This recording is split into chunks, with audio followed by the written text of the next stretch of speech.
Okay, so we have the worst character in the game, and that is going to be Ganondorf. Ganondorf doesn't have a lot of options. He hits really hard and he kills really early, and that's about it. He has mediocre defensive options and add a shield. He has one of the worst recoveries in the game. He has one of the worst disadvantage states in the game. He is really slow in the air as well. He kind of just doesn't have anything. His moves are all amazing. In a vacuum, if you watch my move tier list, Ganon's like almost always kind of in the higher top tier areas, but he's just not good enough because his stats are awful. So yeah, he's the worst character in the game.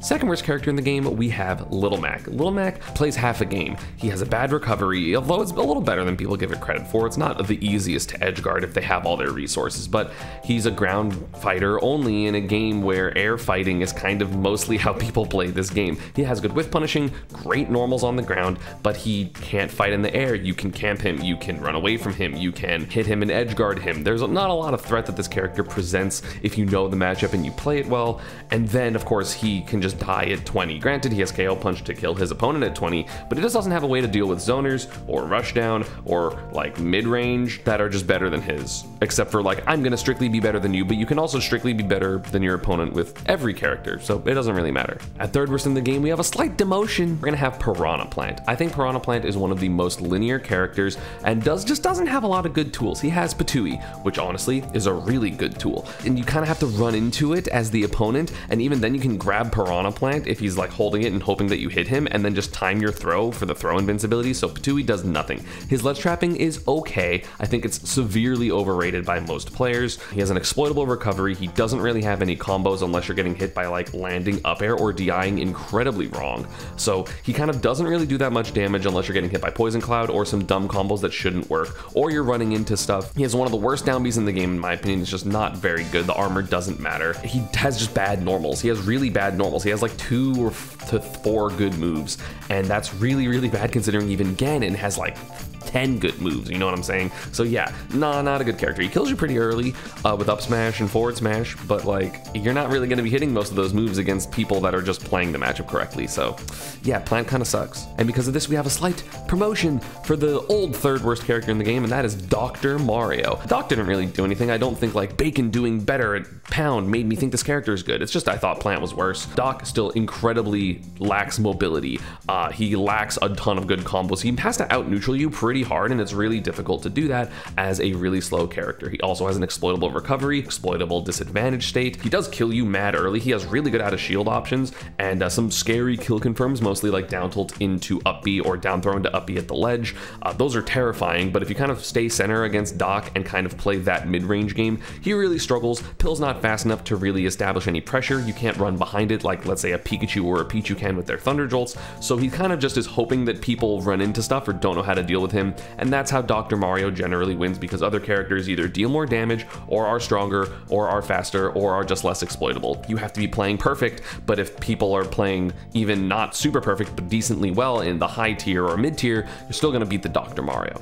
Similar to all these characters, you can only play part of the game with this next character, and that is Lucario. I know people still think he's like lower mid tier, that's fine. I understand the good points of this character. Aura is terrifying. Aura Sphere is a decent projectile. It has like all those traps in the corner and combos, and you can do Aura Sphere back air and up air. It's crazy, like the Aura Sphere charges. It's super cool. However, you can just not play the game most of the time. Until you are at like 80% your first stock, you're not playing the game. He does no damage. Yes, he's mobile, kind of. He's not super mobile, but he's like more mobile than the characters other than Little Mac in this bottom tier. So like he can do a bunch of fancy stuff, but it literally does not matter if you get hit. So get hit, just run into him, mess up, you took 7. You took, I think up throw, up air, or like fair up air when he is at 0 aura does like 23, which is less than some moves that people just use in neutral, and definitely less than basically any bread and butter combo for any other character. He needs aura in order to win. You cannot win with this character without aura,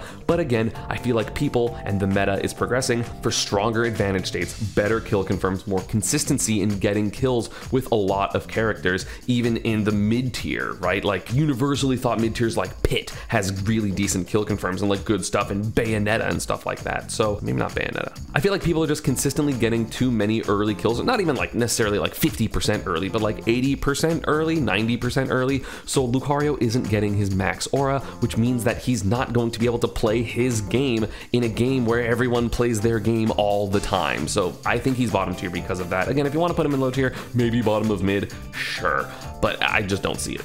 And before we get into it further, I want to remind you that not a lot of people that watch these videos are subscribed to the channel, so please subscribe. I would appreciate it. I do a lot of content like this. I do character analyses, I do challenges, I do a bunch of fun stuff, so let me know down in the comments what you want as well, and again, down there, subscribe, etc. Also, just as a quick disclaimer for the rest of the tier list, results do factor into my tier list a little bit, but having like 1 or 2 good results doesn't really impact much. Like literally every character in this game has results. You've had Brood get second at a major. Granted, that was a long time ago, but the results exist. Little Mac has won Japanese locals, and Peanut does decently well at some regionals. You had Bacon get 17th at a major. You've had Sue and Armadillo and other Lucarios that I can't remember at the moment do decently well with Lucario, but to me that doesn't inherently make him better, because literally every character has results at some point, so you have to just kind of be like, okay, it has to be exceptional results. A ton of players are doing really well with a specific character in order for that to matter, because literally every single character has done something, has done a decent amount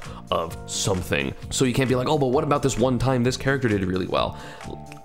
Every character has done well, you know what I'm saying? So just wanted to put that out there. So that was it for the bottom tier. Now let us get into the low tier, and we are going to start off with a beloved character, Banjo and Kazooie. I had a lesson with a Banjo pretty recently, and they showed me a bunch of his more technical stuff and a bit more of his potential, but I still think because his damage output is generally so low and he has a decent amount of really bad matchups in a lot of the relevant characters, he's going to be really low in the tier list, because my tier list is all about meta relevance, right? Like it's about how well can you do in the current state of the game, not potential, realistic, how can you do in a tournament? Is it hard to play the character? Is it, you know, taxing to play him? So like Banjo, even though he has a bunch of really crazy stuff and can kill you at 50 at the ledge, even 70 with his Breagle Blaster confirm into like Wonder Wing stuff. One, that's frame perfect or near frame perfect, so it's really difficult to perform, and if you mess it up, you messed up your chance to do that, and then Banjo can't really kill until like 140, 150 kind of consistently is his like consistent killing, unless he's hitting with like a random smash attack or forward or something like that. So that's a real struggle. His damage output is one of the worst in the game, actually. I feel like the only character that has worse damage output than Banjo overall is non-aura Lucario, and that's a problem because I just finished ranting about how bad that was. I think that Banjo just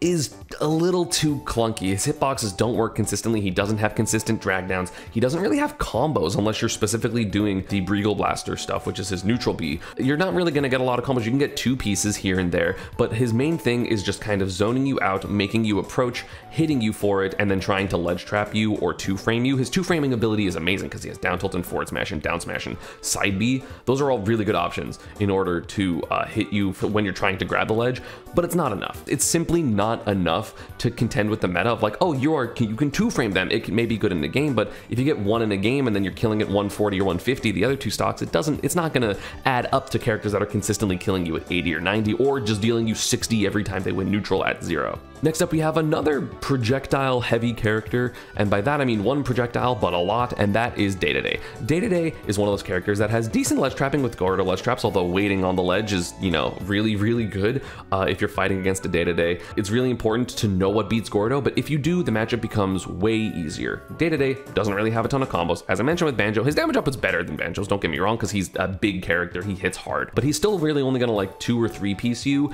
which again, in a meta where there's a bunch of characters that do way more than that, it's not good enough. He doesn't really have good out of shield options, which isn't good enough. He's not mobile, it's not good enough. He can't really get off the ledge if the opponent just respects the drop off double jump up air and just kind of stands at roll distance, lets him ledge jump and doesn't really care because he's really bad in the air. Like all you have to do when you're in the air is make sure that he can't get enough space to comfortably back air and land, and that's all you have to do. Otherwise, he has subpar neutral because he has to commit a lot earlier to a lot of his moves. He has no mobility in the air, so like if he jumps, you can just take the space and know where you're safe from like forward air and back air, slowly corner him, and then just hit him and keep him disadvantaged for a long time. Yeah, he has multiple jumps, but his multiple jumps aren't good necessarily. He has a bad disadvantage in my opinion, especially considering he's a multi-jump character. Gordo is just not very good, and Inhale is a little too slow to be super effective unless you're incredibly terrified of the Day-to-Day, in which case you should probably just like back up. What if I just said D-to-D? What if I just said D? Chat or comments, would you like me to just start saying D? Let me know. And again, while you're down there, subscribe. I would appreciate it. Yeah. Next up, we have probably one of the best counterpick characters in the game, but I don't feel like he is good enough because I'm considering what this is in terms of solo mains in this tier list, and that is Meta Knight. I'm re-recording this because I messed up my audio. I've seen a lot of people be mad about my Meta Knight placing, and I don't really understand it. The peak of Meta Knight is Bonk doing okay at regionals. This is not like a Bonk is bad. I don't see it, because again, results don't really matter to me, but I don't really get it. I feel like his ladders don't work on the majority of the cast. SDI and DI are really important versus him. One of his most important moves, which is his combo ender in ladders, if they're vertical, in terms of up B, sometimes just doesn't work. The amount of times that I have seen Meta Knights do a correct ladder, finally get this whole thing for a comeback and get a kill, and the opponent falls out of up B for literally no reason, and then the Meta Knight dies, is terrifying. It's not like a Zero Suit in Smash 4 thing where like, oh, they get pushed out and die because of it. Like, no. They just live and then kill the Meta Knight because he's in special fall. I feel like this character is a huge matchup check. If you know how to DI and SDI, it becomes way more difficult for Meta Knight to get these combos. Can he still get them? I don't really know against most characters because I play Pikachu. I do know he's a great counterpick character. If you are struggling with a character like Rob or like Mewtwo or the big floaty characters in general, he does great versus them. But I feel like he's too linear. All he wants to do is dash attack and grab. And he also has good edge guarding, don't get me wrong. He's actually like probably one of the top like 15 or 20 edge guarders at least, probably higher than that. I'm just covering my bases. He has a good nair, good back air, but I feel like he just doesn't really have a game plan except for I want the dash attack a lot of the times. And that's not good enough in a game where a lot of people either have way more degenerate game plans, if they are linear, or they have a way more diverse game plan, and Meta Knight doesn't really have good options to deal with a lot of diverse game plans. He's too short and stubby. His mobility's decent, but the minute he jumps, you know what he wants because he's either gonna dare camp you or he's gonna land on top of you with a neutral air, and that's kind of all he can do. I don't know, it just seems like he's not threatening in a lot of ways, especially once you're like out of the range of like the ladders and stuff like that, where he's just gonna like, what, spam forward smash, so you just have to be patient and not just run into him all the time. He's a matchup check in my opinion, and a matchup check does not mean that you're a good character. Speaking of terrifying characters that aren't actually good, next up, we have Donkey Kong. Donkey Kong is really scary. He actually has a pretty strong advantage state. He has a great up air, great back air, a lot of damage for this character. He has a lot of kill confirms, and the character, again, has results. Chunky Kong's like number 2 in South Florida under, I think, J-Mafia and Anathema might be above him, or J-Mafia is like trading sets with him, I don't know. This character has a lot of good stuff, but the problem is it is coupled with one of the worst disadvantage states in the game, if not like, it's like bottom 5 at the very least, and one of the most exploitable recoveries in the game because his up B has no invincibility on it, so you can either get below Donkey Kong and hit him, above Donkey Kong and hit him, or even trade with the arms as he up Bs, and DK is just gonna die. You can rinse repeat edgeguard this character super easily, as a lot of characters. Also, he's really susceptible to 2-framing because at certain distances he just has to go immediately to ledge, and so you can just 2-frame him, and 2-frame him, and 2-frame him, and 2-frame him, and then eventually he's far enough away that you can just jump out and swat him with an aerial, whether it's a sword or any type of disjoint or a counter or anything. So many characters can edgeguard this character. So even though he has a bunch of good stuff, it is outweighed by all of his bad stuff. And again, I do want to mention, just while I'm like halfway through low tier, a little less than halfway, I think every character in this game, other than the bottom like 4, are like good enough. Maybe the bottom 3 are good enough. Every character has had results basically in this game. There is always some shining example of a result for every character in this game. If you want to play a character in this game and you really love them, just play them. It doesn't really matter. However, I'm still talking about the ease of matchups, the ease of doing well in a tournament, because if you constantly have to fight 4 6s and 35 65s out of your favor, you're not going to do well in a tournament unless you are literally better than MKLeo. And that's really hard to be because no one's better than MKLeo, you know what I mean? So I think every character is good. I think every character has potential. If you're playing super, super hot, you can do anything with any character, but obviously the ease of access to higher levels of play and better tournament results comes with a better character. So make your choice accordingly. Depends on what you want. I have a video about that saying like, hey, these are your goals. Be honest with yourself, and I'll put it in the card up above. Next up in low tier, we have the first Mii of the game, and that is Mii Sword Fighter. Mii Sword Fighter's got some sauce, actually. His Chakram is an amazing move. Tornado does what it does, and it's pretty good in certain instances. He has cool up Bs, cool traps, and he has some amazing normals. His back air, his up air, his forward air, and his down tilt are all absolutely fantastic moves.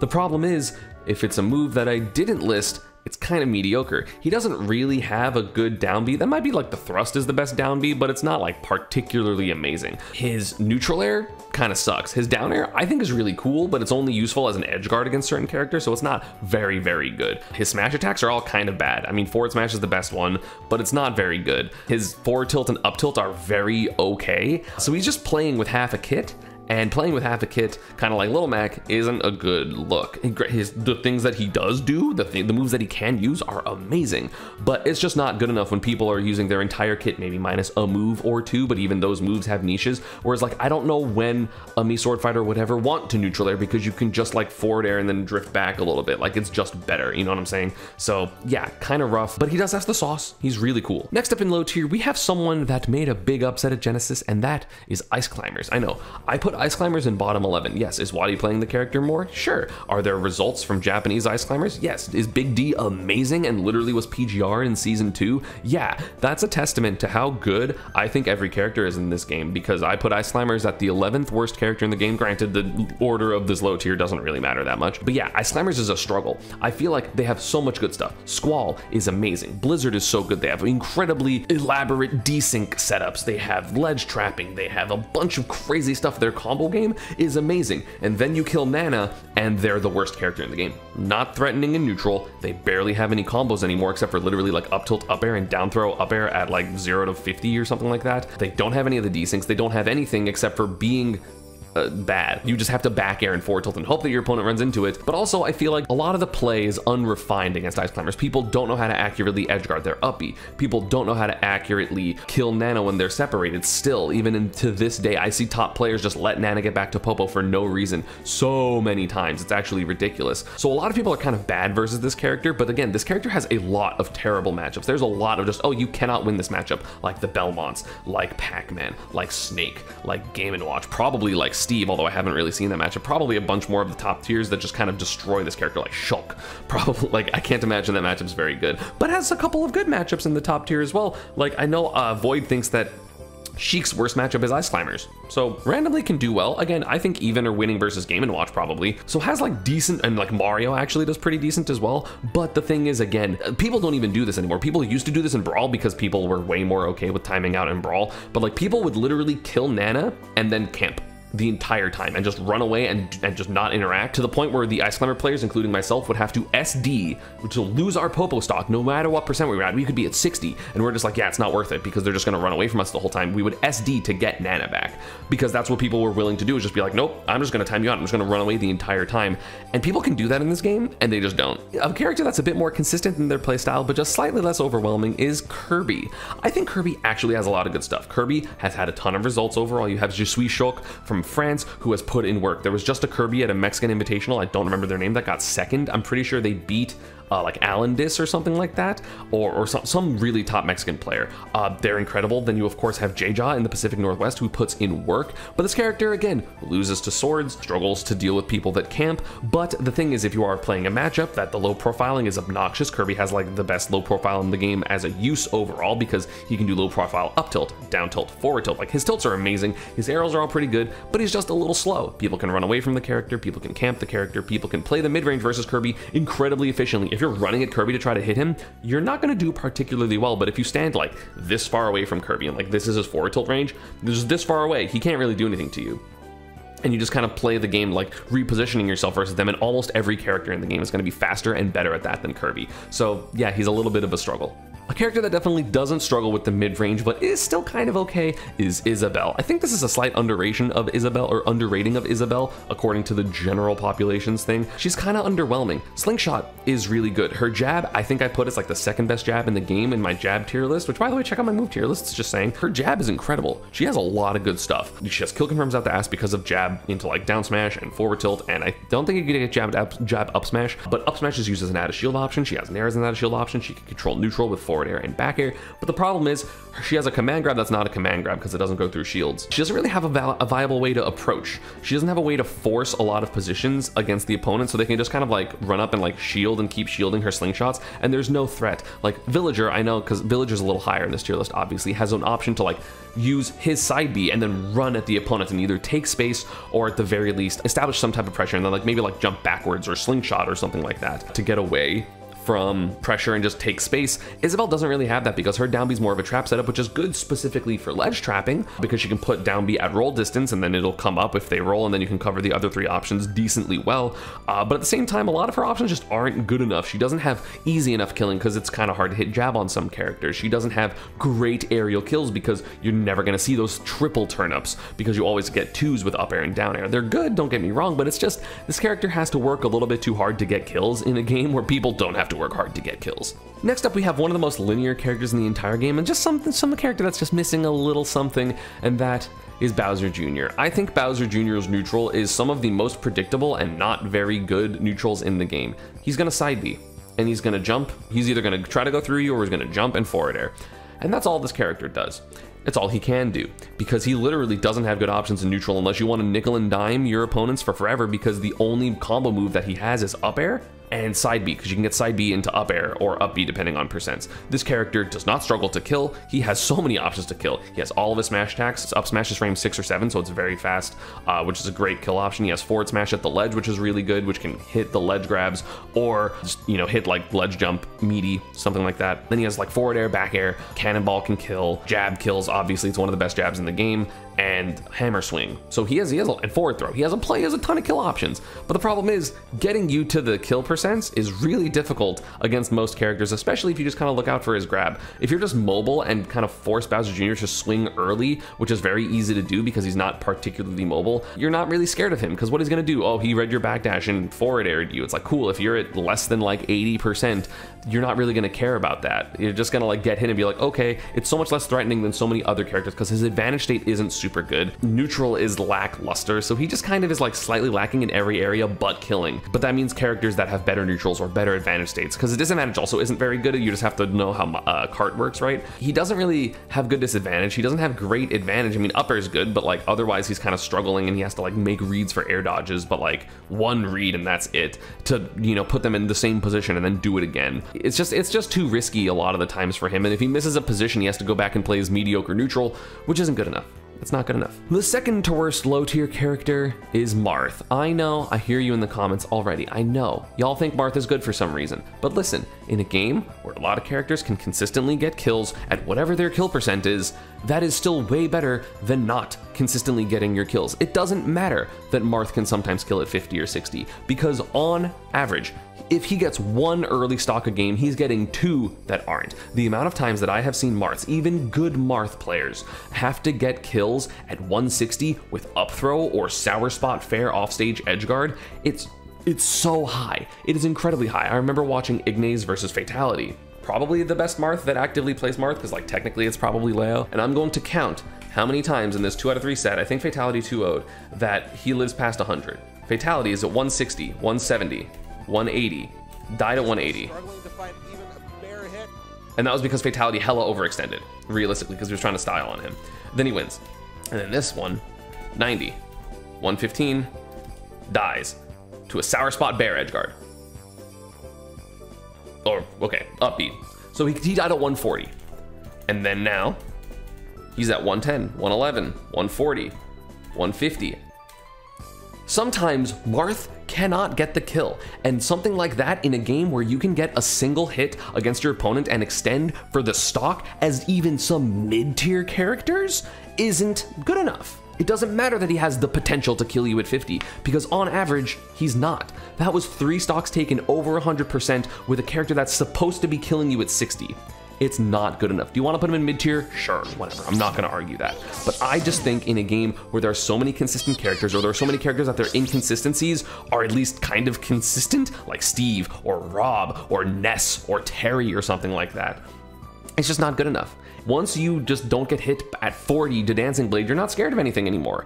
Like, is he terrifying? Sometimes? Yeah. If you are winning by a lot and he gets you to last stock, you're like, oh god, I gotta be careful for side B. Sure, there is some mental pressure there, but like, you can get hit by a Mithranare at 0 and be like, oh god, they're gonna advantage state me the entire stock, and then you air dodge into a down air tech chase forward smash or something by Pyra, and then you die at 60.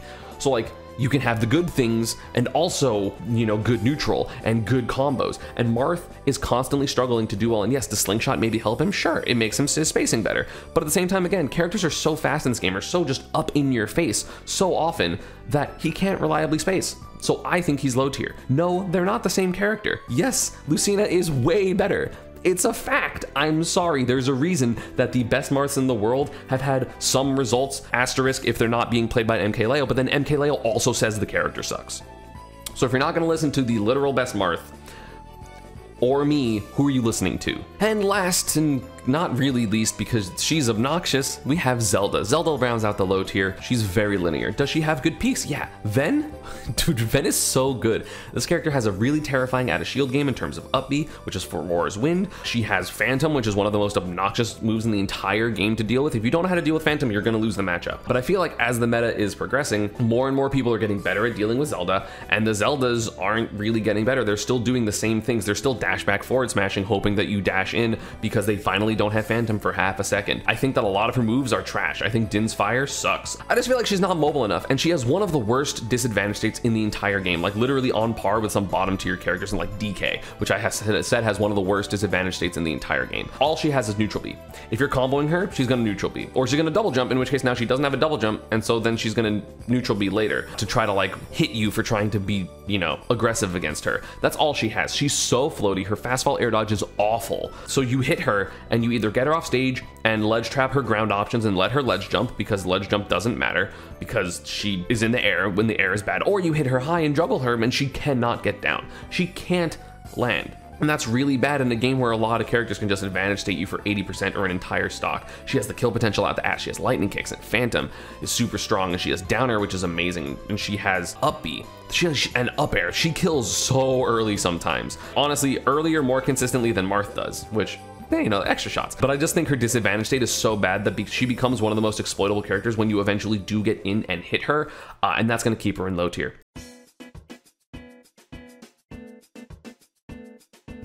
I think all of these characters are good. At this point, all these characters are good. They're just not as strong as the top tier. So if you think, oh my god, you think this character's mid tier, that means they're bad. No, every character in this game outside of like the bottom 3 is good. So just before we get into it, that is the baseline that I'm talking about. First character that is going to be the mid tier is King K. Rool. I think I used to have him in low tier. He does have a subpar disadvantage state, but at the same time, the subpar disadvantage state has armor. The problem is his nair is relatively safe. I think it's in theory like -4, -5 or something like that. Let me double check. But the thing is, in order for K. Rool to actually use his nair in disadvantage, he has to do it early, because otherwise you're just going to get jumped on when, or like jumped at when you're in the air in disadvantage. That is obviously a struggle, because that means if you do that and then you fast fall, it's going to be more like -7, -8, and that opens up a lot more opportunities for people to punish you. Whether with shield grab, because your jab is frame 4 and your spot dodge is frame 3, or just if they have good out of shield options, a frame 3, 4, 5 aerial, something like that, faster up B or up smash, and that isn't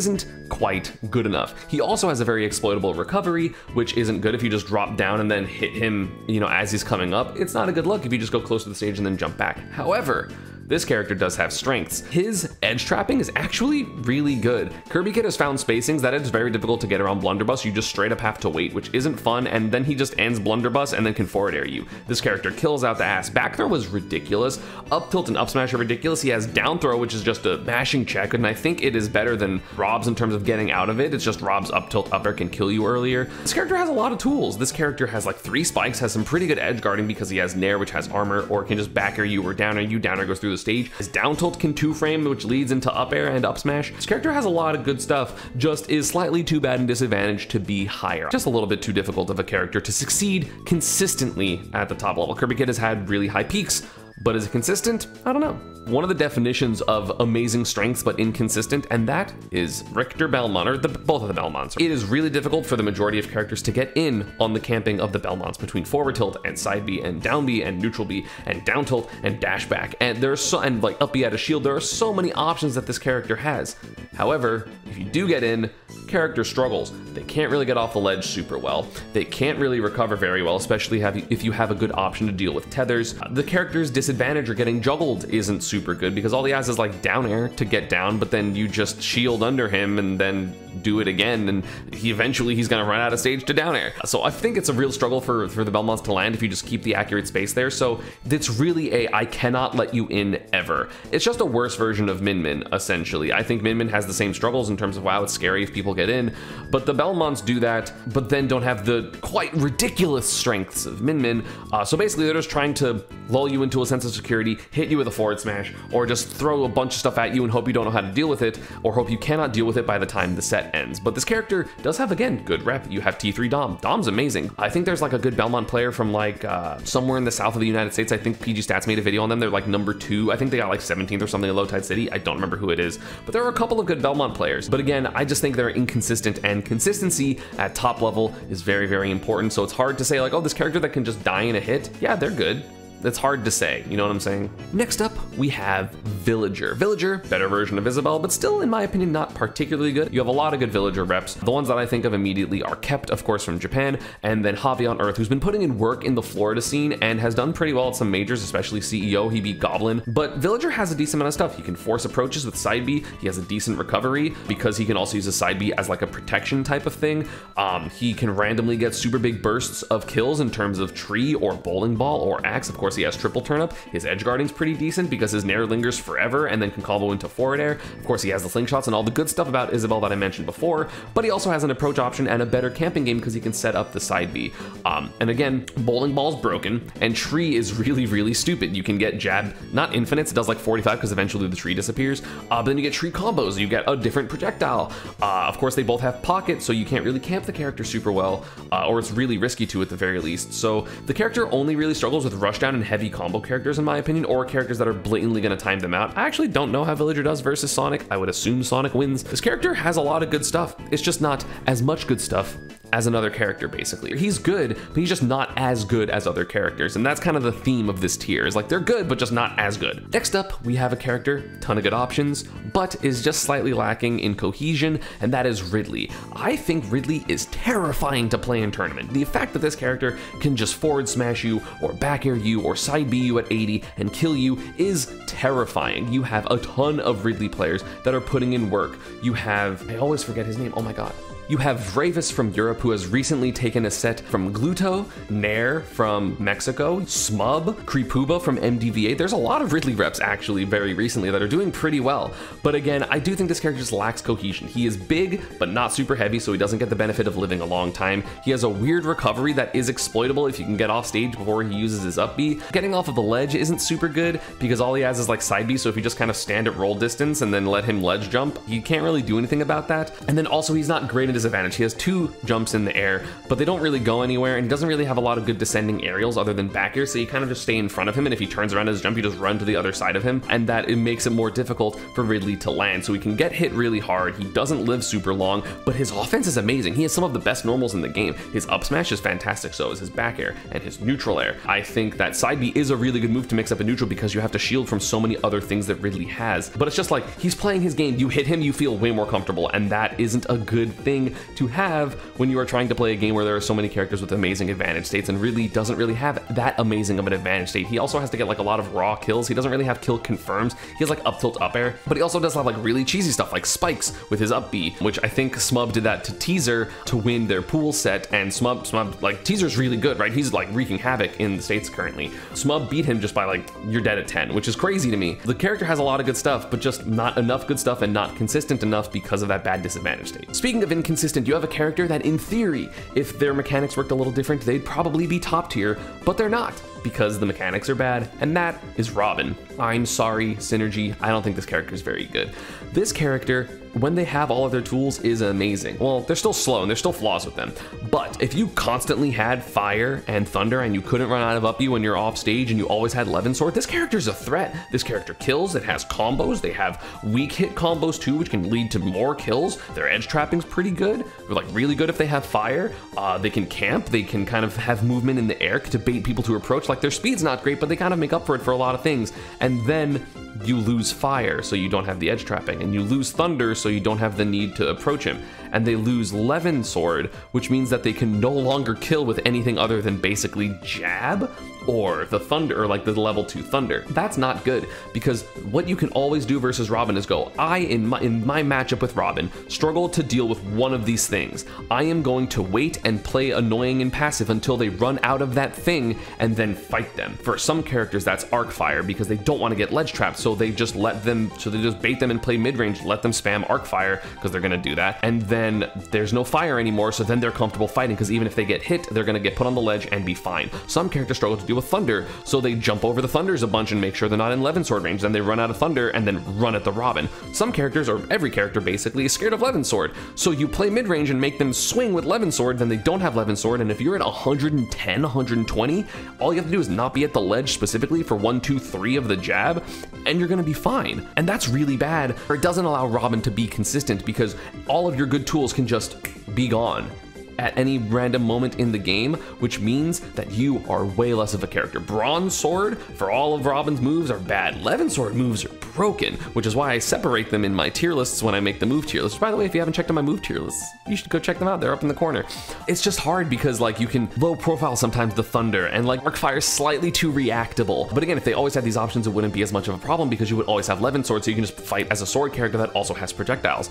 But you can't do that because then you run out of sword and now you're no longer a threat, and every character will just be like, oh, they don't have Levin Sword, we're fighting, we're here, boom. Like you're fighting the Robin when they don't have Levin Sword. So yeah, it's a struggle. I think this character is good when they have their stuff, but if they don't, it's a struggle, and sometimes that just happens at really crucial moments in the games, which can lead to stocks, which can lead to games, which can lead to set losses. And that's why Robin's down here. This next character is probably the biggest demotion that I've had on my tier list since I understood the game, since like, let's say like 3.0. I'm gonna say like my early tier list where I was like, K Rule is top 7, or whatever I put him as, like that doesn't count. But like since like, let's say 3.0, 4.0, 5.0, this is the biggest demotion of a character. I used to put this character in borderline top tier, and now they are firmly in the bottom of mid, or like the low end of mid tier, and that is Ike. Ike is a better version of Bowser Jr. You know what they want to do, and they're going to do it. It doesn't matter what matchup you're playing. They're going to nair. They're going to jump and then nair. They're going to jump and then double jump and then nair. And that's all they're going to do. It is really good, but people are getting better at this game, able to parry, able to play mid-range against him. There are much better sword characters. There are much more threatening neutrals for sword characters, to the point where Ike isn't cutting it anymore. Does he have strengths? Yeah, he is so strong. Dash attack, forward tilt, back air, up air, nair into everything. His grab is good. He's a little hard to edgeguard if he can side B. It's a little harder to edgeguard him than, let's say, a Chrom with his up B because he throws the sword up. So like, he has good things about him. However, there are characters that have a lot, whereas Ike, you know he's going to nair, and then maybe at 80 they're going to play differently because they can down tilt, they can throw you off stage and eruption you, they can do all these things. But like 90% of the game is they're doing their one option, and that allows you a bunch of time to learn their timings, learn how their habits are working with the nair, get a parry, get a hit. His disadvantage state isn't super good because he cannot nair high to protect himself, kind of like K Rule can, because if he does, he's gonna just be landing with nair the entire time, no hitbox, and then you're just gonna hit him for free. So he has to pick air dodge or hope they're not gonna jump at you and then late nair, and that's all he can do, and that's not good enough compared to the rest of the cast. Next up, we're going to go to the Queen of Space herself, Rosalina. I think Dabuz underrates his characters all the time. I don't think he does with this one. They're just a better version of Ice Climbers because Rosa isn't as bad as Popo, but Rosaluma is maybe slightly worse than double Ice Climbers. This character loses half of their character and so much of their threat when you can kill Luma, and the problem is, even with the buff to Luma, because Luma got buffed and is harder to knock back, she's still easy to knock back. You can edge trap her and Luma dies. You can just hit her shields, take a back throw, and Luma dies. There are so many characters that can just deal with Luma incredibly easily. Does she have good matchups, even in relevant characters? Yeah, I think she does pretty good versus Game & Watch, pretty good versus Rob, although that's probably like even. Like Sonic, pretty good versus him. At the same time, all of those are predicated on the fact that you are playing like a god, and not even like, oh, you can just execute your combos. It's not about combos. It's about neutral and reads and conditioning and that type of stuff, which is way harder to do against good opponents consistently. The fact that Dabuz has had so much success with Rosalina and Luma proves that either one, people didn't know the matchup for a little bit. Oh, and two, Dabuz is really good. Dabuz is incredible at this game. He is so good. Rosa struggles with a lot of meta-relevant characters. I think struggles with Pichu and Joker and Pyramithra and Roy and Palutena and Steve. Maybe not Steve. There's a ton of characters that just go, oh, you're Rosalina and Luma? Cool. I don't care. Like Shulk, like Wario, I think, can do really well versus him. She doesn't even do well versus the zoners in this game because her down B is not super great. So she's just playing this awkward mid-range. If it's a character that you have to play mid-range, like Game & Watch, great versus him. But a lot of characters can just either barge their way in, camp better, or at the very least have a good enough punish game that Rosa being annoying for 30 seconds doesn't matter, and she's gonna die anyway, or Luma's gonna die and then she gets harassed for 12 seconds, 14 seconds until Luma comes back. Losing is a big thing about your character, and not gaining something is really bad in this game, so yeah. Next up we have the master of being good, and that's about it, and that is Pit. Honestly, I think Pit's really good. I think Pit low-key is like mid-high tier.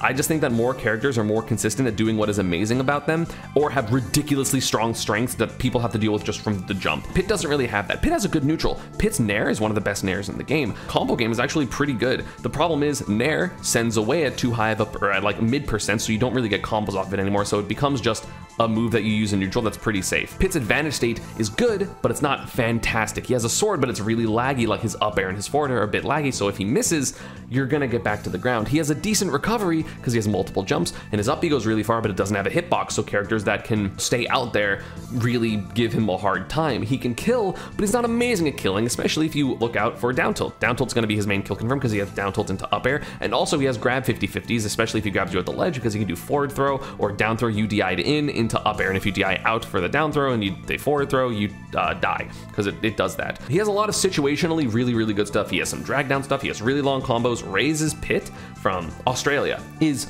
fantastic. It's so good. However, he's just a little bit too hard and not good enough in my opinion.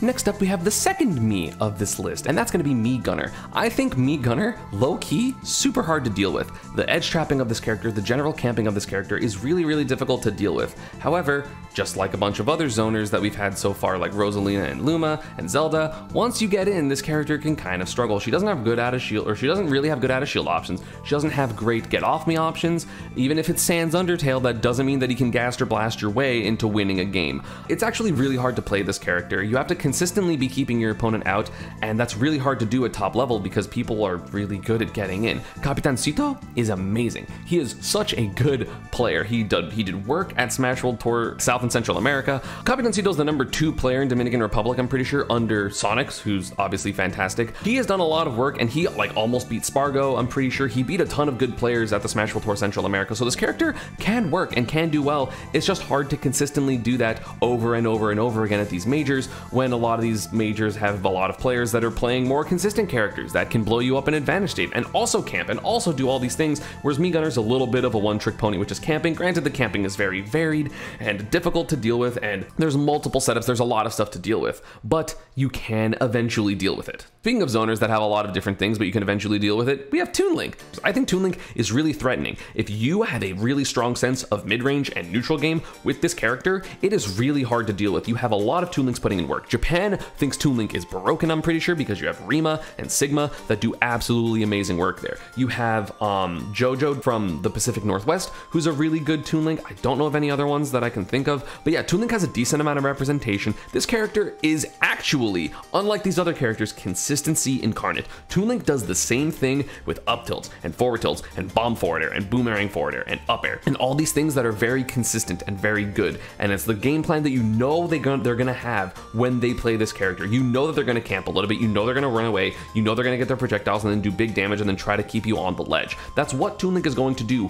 every single time, and he's consistent. He doesn't have the explosive combos of a Young Link or a Link, but he's really consistent. The problem is he can't really deal with other people's explosive natures. His disadvantage state isn't super good. I mean, he can pluck bomb and throw it down and drift behind it, but it's a little slow to pluck bomb unless you're gonna waste your double jump to go higher to then pluck bomb to have bomb, but then you don't have a jump. So then if you get hit off stage, you're probably gonna die. He doesn't have the best recovery, although bomb does blow up pretty quickly, so you can pull bomb and then like double jump and then up B and then the bomb blows up and then you can up B again. But again, those are relying on people not knowing how to edgeguard you correctly, which I feel like at top level, a lot of people will just like run off forward air. Even characters that don't want to edgeguard, like Roy, can just be like run off forward air. Cloud can do run off forward air. So many characters can just be there and be annoying to deal with. Toon Link has a lot of amazing strengths, not gonna lie, and the ability to just kill at really early percents, especially because bomb items in general don't scale with rage, so it means if you have max rage, bomb at 80 still gonna send exactly where it would if you were at 0, but then you have max rage forward air. That kills really early, like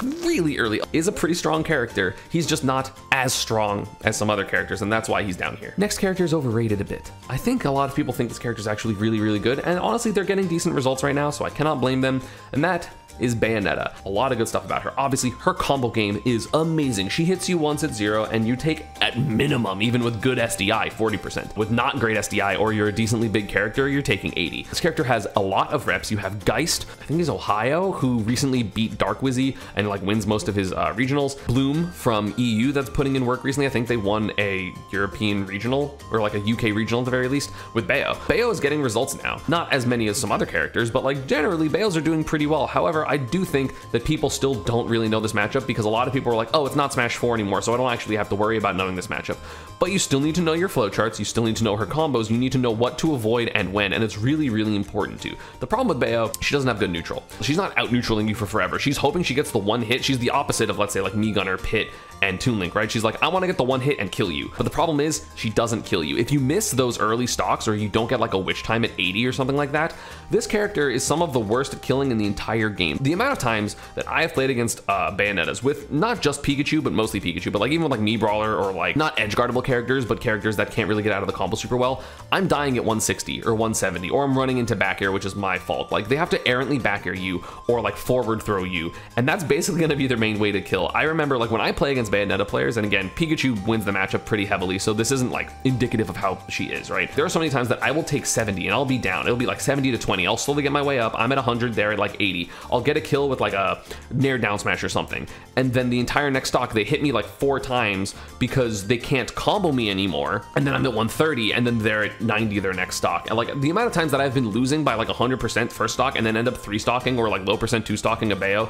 is ridiculous, and a lot of characters can do that. A lot of characters have better killing, equal, maybe not equal combos, but like very strong combos as well. She's very light, and she relies on not knowing how to advantage state her and keep, I mean, her like dive kick's really good. If you give her enough space, she's going to dive kick away from you, or ABK. ABK is a great option in general, but like if you just know the matchup and are okay with getting grabbed, this character could struggle a decent amount, and she's not good enough. Similarly, a character that has a lot of good setups and also can't kill unless you get the specific things is Duck Hunt. Duck Hunt has so many setups and so much camping and so much difficult stuff to deal with, and he also has good normals. Up tilt, forward tilt, you have back air, nair, like all the aerials are pretty good, except for like downers okay if you're not obviously like comboing into it. All the other normals are good. You have some of the best camping in the game. You have a frame 1 escape option in terms of can, which by the way I forgot to mention, Bayo has bats within. Duck Hunt has a lot of stuff, but the problem is if you're not getting side B into back air, or side B into up air, or side B into down air, you're not really gonna kill your opponent until like 140. Duck Hunt does not kill in this game, and giving characters rage in this game is terrifying because if they have rage, Duck Hunt's gonna die at 70 or 80. I can't imagine playing Duck Hunt, putting in so much work and having all these traps and being so galactically sized brain, and then can't kill your opponent, and then Roy jabs you at 60 at the ledge because you tried to overextend and get a kill, and then you got jab back aired at 60 and you die.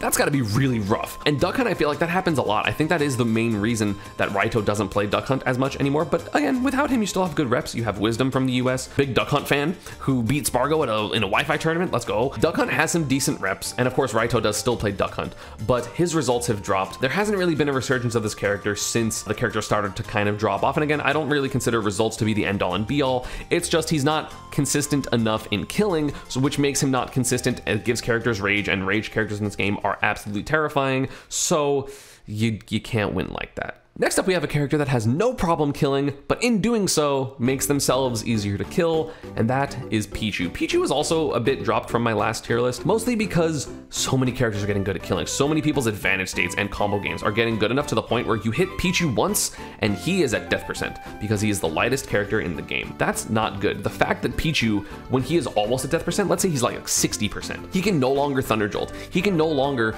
YOLO back airs and stuff like that, and hope to hit you, and if he doesn't, it's fine, because he's getting closer and closer to more things killing him, and that is a terrifying thought. Does he have one of the most explosive combo games in the game? Absolutely. If Pichu hits you, you are going for a ride. It is really hard to get out of Pichu combos. There's so many different variants, and the back air loops are crazy, and his nair is crazy, and he can spike you, and he has thunder, and down air is incredible.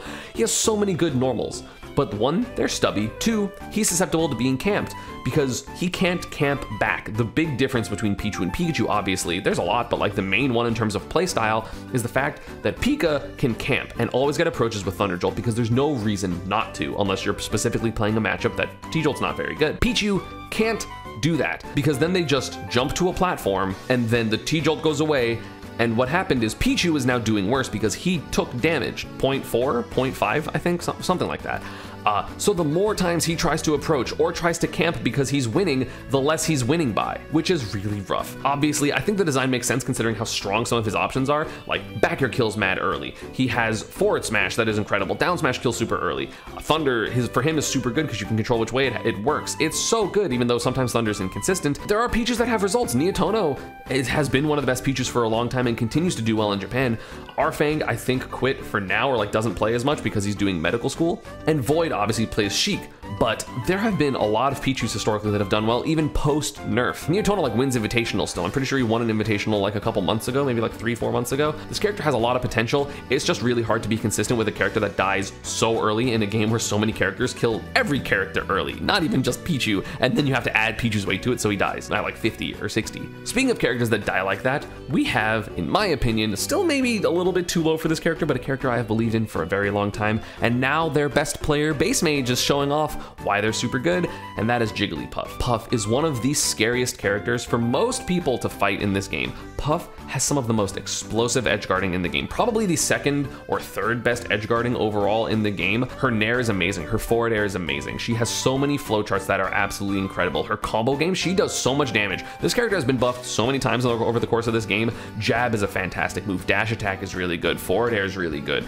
down air is incredible, forward throw is one of the best throws in the game. Everything this character, like this style of character can have, they get except for throw combos. If they have like a single throw combo, even like down throw to up air at like low percents, like that I feel like would change a lot for this character. Still very good, very threatening. You saw that Base Mage can take games from top players and beat a bunch of top players. Base Mage's like resume at this point for the wins that he has are incredible. And again, results don't necessarily mean everything, but the problem is everyone was like, oh, this character can't beat all these characters. And then Base Mage's like, actually, these matchups aren't that bad. You can definitely win all these matchups as Puff. And then everyone was like, yeah, okay, that's not true. And then he does it. And if your matchup chart's good in this game, that means you have a good shot at doing well in a tournament. There's still big struggle matchups like Ike and Yoshi. I thought Samus was an awful matchup, and then I played Base Mage as Samus, and granted, my Samus is not as good as his Puff, so that makes sense. And it was really hard. And like, I definitely think this character has a lot of surprisingly good matchups in the top tier. Has taken plenty of players to game 5 as well. I think like Snake destroys Puff, and Base Mage MVD was game 5. Even if in theory the matchups are bad, you can't have bad matchups in a character that has explosive edge guards and explosive combos and rest. You cannot say you lose a matchup -3 when you can just combo your opponent into rest. And that's something that we'll see a lot in the higher tiers of just like, oh yeah, in theory they lose these matchups, but then they get the hit and kill you. Puff is one of those characters. She's just harder to get in with, and the strengths are a little bit less obvious than some of these other characters. But Puff, amazing in my opinion. We have a character that has better limit, kind of, and that is Wii Fit Trainer. Wii Fit Trainer is also a bit of a demotion for my last tier list. I just think Wii Fit kind of has a weird place in this meta right now because a lot of zoners are doing really well, but she doesn't really beat the zoner super hard. Rushdown characters are doing really well. She doesn't really beat Rushdown characters super hard. A lot of beating people with Wii Fit Trainer is either one, really slow mid-range awkward characters like people that lose to camping. She can do pretty well in those matchups, and then people that just get aggressive. Like it's a player thing of like, oh, you got aggressive, you got hit by this side B. Oh, you don't know how to deal with the volleyball super well. Oh, you're gonna get hit by a ton this game. She has deep breathing, which is a crazy buff. You can get it multiple times a game. She heals. When she gets the hits that she needs, you explode. She has one of the best up smashes in the game, in my opinion. Super fast, it's invincible. She has a lot of good stuff. The problem is, she's a little awkward. She can't really deal with short characters, and short characters are kind of meta. I feel like she can't really deal with sword characters super well. I don't think her whiff punishing is really good. She has dash attack, sure, but like dash attack is a little bit too stubby for it to be like a really good move. She doesn't get like a ton of momentum like, let's say, like a Mii Brawler does or something like that, and that's just a random example. There's plenty of characters that have good dash attacks like that. She's kind of in this awkward ground of just like, can kind of camp but not incredibly well, can kind of press buttons at you but not incredibly well or incredibly safely. So she's kind of like playing mid-ranges against characters that have better mid-ranges, and camping against characters that have better camp games, and being aggressive against characters that have better aggressive games or better out of shield options, because she also doesn't really have good out of shield options. She's exploitable off stage if you know how to deal with with side B, or she's exploitable at ledge trapping her if you, again, respect the side B. Like, you just have to, like, not be an asshole when you play against her. Like, don't play like she's a bad character, because if you do, she will blow you up. If you respect her the way she needs to be respected, it's a struggle. A similarly colored character is next, and one of the characters that might go up as Slingshot kind of gets developed more, Mewtwo. His stuff just doesn't coalesce into a kit, and he's inconsistent, not because of his tail, although tail is a thing, mostly because of his size and his weight. He has a Ridley factor, right? Of like, he's big, but he doesn't really have the weight to back it up, so he gets comboed really hard, but doesn't live for a very long time, so he takes a ton of damage, and then like a higher percentage of his stock is now gone. Shadow Ball is amazing. Charge shots in this game in general are very, very good. He has really good normals. He has forward air, which was one of the best forward airs in the game. Nair is good. His tail moves like up air and back air are pretty solid. His spike is okay. He has side B, which is amazing. He has great explosive reads in terms of with down B, and then his smash attacks are all incredibly strong. The problem is, it doesn't coalesce into an easy to use kit. His combos are a little bit okay, like he has like Shadow Ball into down tilt up air, and that's kind of it. He has really particular combos with like IDJ up airs into forward airs and stuff like that, but it's not gonna hit as often as you would like, so a lot of characters, because of the fact that Mewtwo just dies really early, he kind of just struggles. He has like one layer of really good, whereas a lot of high tiers and top tiers have 2 layers of the same things that are really good. Like his ledge trapping, Shadow Ball is so scary. Shadow Ball side B forward air ledge trapping is really, really good, but he doesn't have a way to get you off the ledge. He doesn't have a way to meaty the neutral get up as well as having charge shot, you know what I'm saying? Like Samus does, she has bomb into charge shot, whereas Mewtwo just has to go charge shot.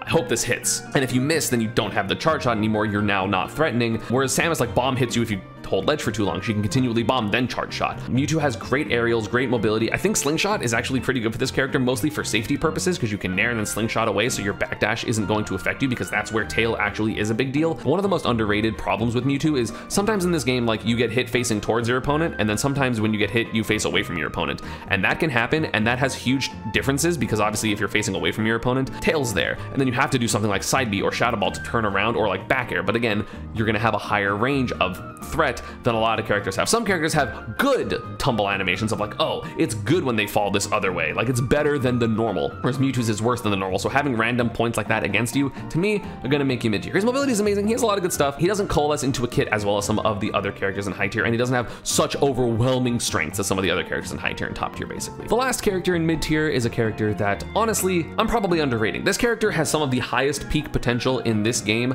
but so far we have seen it not enough, not in terms of results, but just it's really hard to be consistent with this character, and that is Lucas. Lucas is fast. Lucas has great air mobility, has amazing normals, has some of the safest moves in the entire game, has good combos, has Zair, which can just string you across the stage if you can just link Zair over and over again. He has an infinite. Character is really hard. He is one of the highest, if not the highest APM, which is actions per minute, character in the game. He can do so much stuff. He has to do so much stuff when other characters can just forward air or just neutral air. Is it really good when it's working? Can you outplay your opponent? Does he have all the tools necessary in order to beat most opponents? Yeah, but then you run into like a Min Min or a Steve or a Palutena, or someone that can just do as much as you with way less effort, so they can put all of their mental energy into playing the game as opposed to pressing buttons. Obviously, I'm saying that as someone that is like, oh, well, like, difficulty doesn't honestly matter that much. If you mess up a Zair combo, it's not like you mess up a combo and you go, okay, I'm still in advantage. If you mess up a Zair combo and you do double jump Zair up into the skies, you no longer have your double jump. You're going to get hit. Your recovery is more exploitable. Your disadvantage is more exploitable. Speaking of disadvantage, his disadvantage kind of sucks. If you don't have the ability as Lucas to get down and like move your like air mobility your way away from someone and forward air your landing, you're not really gonna have good landing tools. It's really hard to deal with people that are just jumping up and hitting you because he's super floaty, so his fast fall air dodge isn't really that good. So people can jump at Lucas, bait him to do something, and then hit him for it. Or he does nothing and then they hit him for it anyway. Capitalizing on Lucas's disadvantage is honestly the most important thing about learning the Lucas matchup and learning that his moves are broken. So you have to make sure not to be super aggressive. I think he has one of the best forward tilts in the game. He has one of the best forward airs in the game. He has a reflector, he has a magnet, he has Zair. He has so many good things about him. If you want to put him in high tier, I understand, especially Nightox has been doing pretty well recently, but there's just a little too much struggle for this character in my opinion, and a little bit too difficult consistently to beat all the characters that you could in theory. In theory, he's probably like top 20, top 25. But right now, this can change after the summer of Smash. Maybe I'll reevaluate and do another tier list, but for right now, he's gonna be at the top of mid tier, which is kind of where he's always been for me. He's an incredible character though. He's super, super strong. Let's get into high tier, starting off with one of the most controversial ones, Incineroar. I think Incineroar is high tier. I know I always put him low before. I was like, oh, just hit him, just learn the matchup, just do all these things.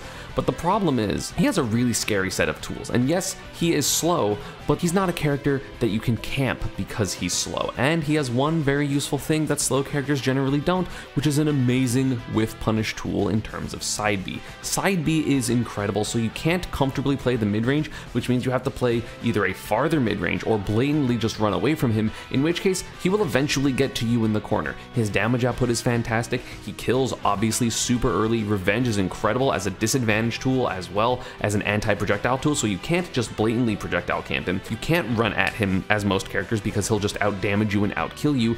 And he has really good normals. He has really good get off me options in terms of neutral B. He has revenge. He has so many options, and he has great ledge trapping and good juggling even though he's kind of slow. And of course there's always the threat of side B, so you're dead at 80, 85 at the ledge. It is really hard to play consistently well versus his character, and the Incineroars have kind of learned it. So people are scared to camp and scared to play mid-range unless they have a giant sword. So people have been running in, and Incineroar players are now dashing backwards and then forward tilting them, or forward smashing them, or otherwise getting a strong hit to de-incentivize people to run at the Incineroar players, which means you kind of just don't know what to do unless you play one of those really bad matchups like Pikachu, for example. Like, I am fine doing what I'm going to do versus that character, but most characters aren't, which is why you have seen the results of this character increase from Skyjay most notably, and also of course Mystery Soul in the Pacific Northwest. These players are fantastic. Again, it's not about results. I don't really care that much about results, but it's the fact that the theory of this character has got better and they are getting better at applying said theory. So in my opinion, this character is high tier. Hi Skyjay, I know we argued about this at Smash World Tour. You're right, I'm sorry.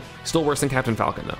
Next up, we have another heavy who I think this is a slight demotion from the last tier list, Bowser. Bowser, of course, a heavy who, unlike Incineroar, is fast, and unlike Incineroar, has a frame 6 command grab and really good out of shield options. The problem with Bowser is the fact that he doesn't have a get off me option. When you hit Bowser, he takes a ton of damage from combos, from advantage, from edge trapping. He's one of the worst characters at getting off the ledge in the entire game, as long as you just respect side B range. He's one of the worst characters at landing because all he can do is like down air or down B. Otherwise, he's like a disadvantage that's comparable to like DK or Ganon, which by the way, those are bottom and low tier characters. He doesn't really have a good disadvantage or good getting off of the ledge. However, his strengths are significantly larger than those characters. One of the best out of shield options overall in the game in terms of up B, one of the best command grabs in the game, if not the best command grab in the game in his side B. He has Flame Breath, he has 2 framing abilities with forward tilt and down tilt, he has incredible damage output, and he kills stupid early, and he has super armor when he does any move, and also just by default, so you can't rapid jab him. So characters that only have rapid jabs or jabs that do so little knockback, they can't use them. Like, I can't use my jab versus Bowser. And that is kind of good. He's really explosive, it's really scary to play against him, but obviously as you learn the matchup and as people have got better, the Bowsers have started struggling a bit more, at least in North America. Hero, the Bowser from Japan, is still doing fantastically and still top 8ing events, and I think still getting a lot of big wins, but it is a little hard to play this character in a meta where most of the top tier characters are 6-4s against Bowser. Yeah, can you win because he's explosive? Sure, but he's not as explosive as some of the top tiers that also have losing matchups. Yeah, he's high tier because he still has incredible strengths, but he is very volatile. Next up in high tier, we have the lowest of the fighting characters, and that is Ken. I've put Ryu above Ken for a long time, and the results haven't really changed that. I just think that overall, Ryu is more consistent, and consistency is key. Ken has to approach, and even though he's faster than Ryu and can approach, his combos are less threatening. The one aspect of Ken that is blatantly better, in like any aspect, there's no arguing, as an anti-air character, Ken is better because up air, up B is blatantly stronger as Ken. Shoryu in general is stronger than Ryu's. Being able to anti-air Shoryu people's jumps because it's not just at the beginning of the Shoryu, it's really good at high percents when people are scared in the corner, especially in last hit scenarios. But basically, in my opinion, everything else, Ryu does better. Ryu's more consistent in his combos. Ken has good combos, but they're SDI-able. He's more prone to SDI. His Tatsu is worse. His Fireball game is way worse. And he doesn't really have the explosiveness that Ryu does if you know how to DI and deal with the stuff correctly. So it means that he's going to be lacking unless you just have to get in. Are there matchups where Ken's probably better? Yeah, and characters that you have to approach really quickly because the camping game isn't good enough for Ryu? Absolutely, Ken probably does better. He has a place, but in my opinion, Ryu is better. Next up, we have a character that I think in the last tier list I had in mid tier, so a slight promotion, and that is Falco. Falco is one of those characters that hits you and you are in combos for 12 seconds. He takes so long to combo you and it does a ton of damage. He has really reliable kill confirms with up tilt into back air or up air. He has fair drag down down tilt. He has nair drag down down tilt. He has a really good out of shield game because he has both nair and footstool up the out of shield, which does like 30 something or 40 something for some reason. He has a lot. The problem is he's a little slow and he doesn't really threaten the mid-range the way a lot of characters do. He really relies on up tilt for most of his games, so it's a little bit linear what he wants to do. Granted, he does have down air, and the Falco players have learned how to down air really, really well, especially with the advent of slingshotting. Now with slingshotting, it's a little bit easier to play a little bit safer against certain out of shield options. You know, creates a different mix-up because like getting hit by some characters forward airs is way less threatening than a grab, so you do down air slingshot, get away from the grab, and then you're gonna be fine.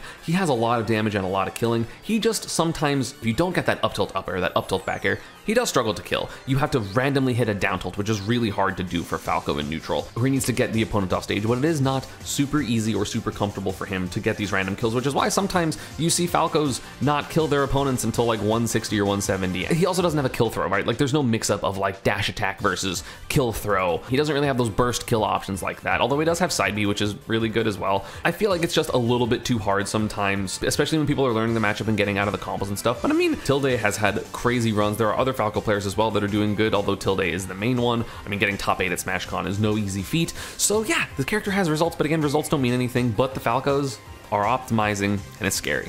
Next up, we have the weakest character in DLC Pack 2, in my opinion by quite a significant amount, Sephiroth.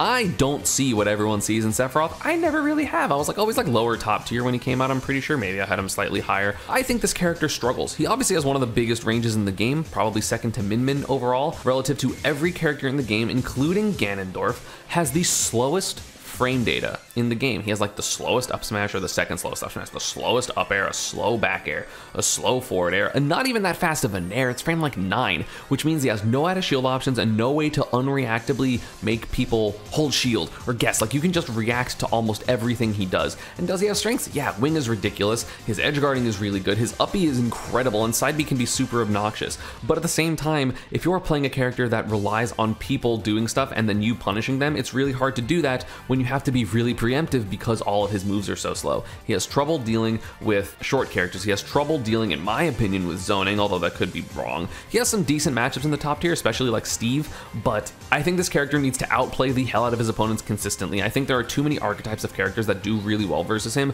or characters that are just better sword characters that just beat him up. I think he's good, but I don't think he's incredible like some other people do. Speaking of characters that can be incredible sometimes, we have Hero. Hero is obviously one of the most inconsistent characters in the game because sometimes he can roll ridiculously well with a bunch of kabooms and buffs and stuff like that, and then sometimes he doesn't. But the problem is that doesn't is actually pretty exaggerated. I think that Hero actually has a really high chance of getting good rolls. I forget how to say his full name, but Akka, the hero from Japan, will straight up always get buffs. He doesn't even try to roll for kaboom or magic burst or any of like the crazier, bigger punishes. He just goes, I'm gonna buff myself, deal a bunch more shield damage, deal a bunch more damage, and play solid, and solid is what he is. I think you can play solid with this character and still have a lot of success. There are hero players that have been doing better in the States as well. You have Beast Mode Paul, who has made several notable upsets in Florida, and I'm pretty sure at a couple of majors. You have Kabi, that destroys me on Wi-Fi, granted it's Wi-Fi, but like, he's really good and he's made some progress in getting better. Hero is just a scary character. He has invincible moves, but again, he's a little slow and his frame data isn't great.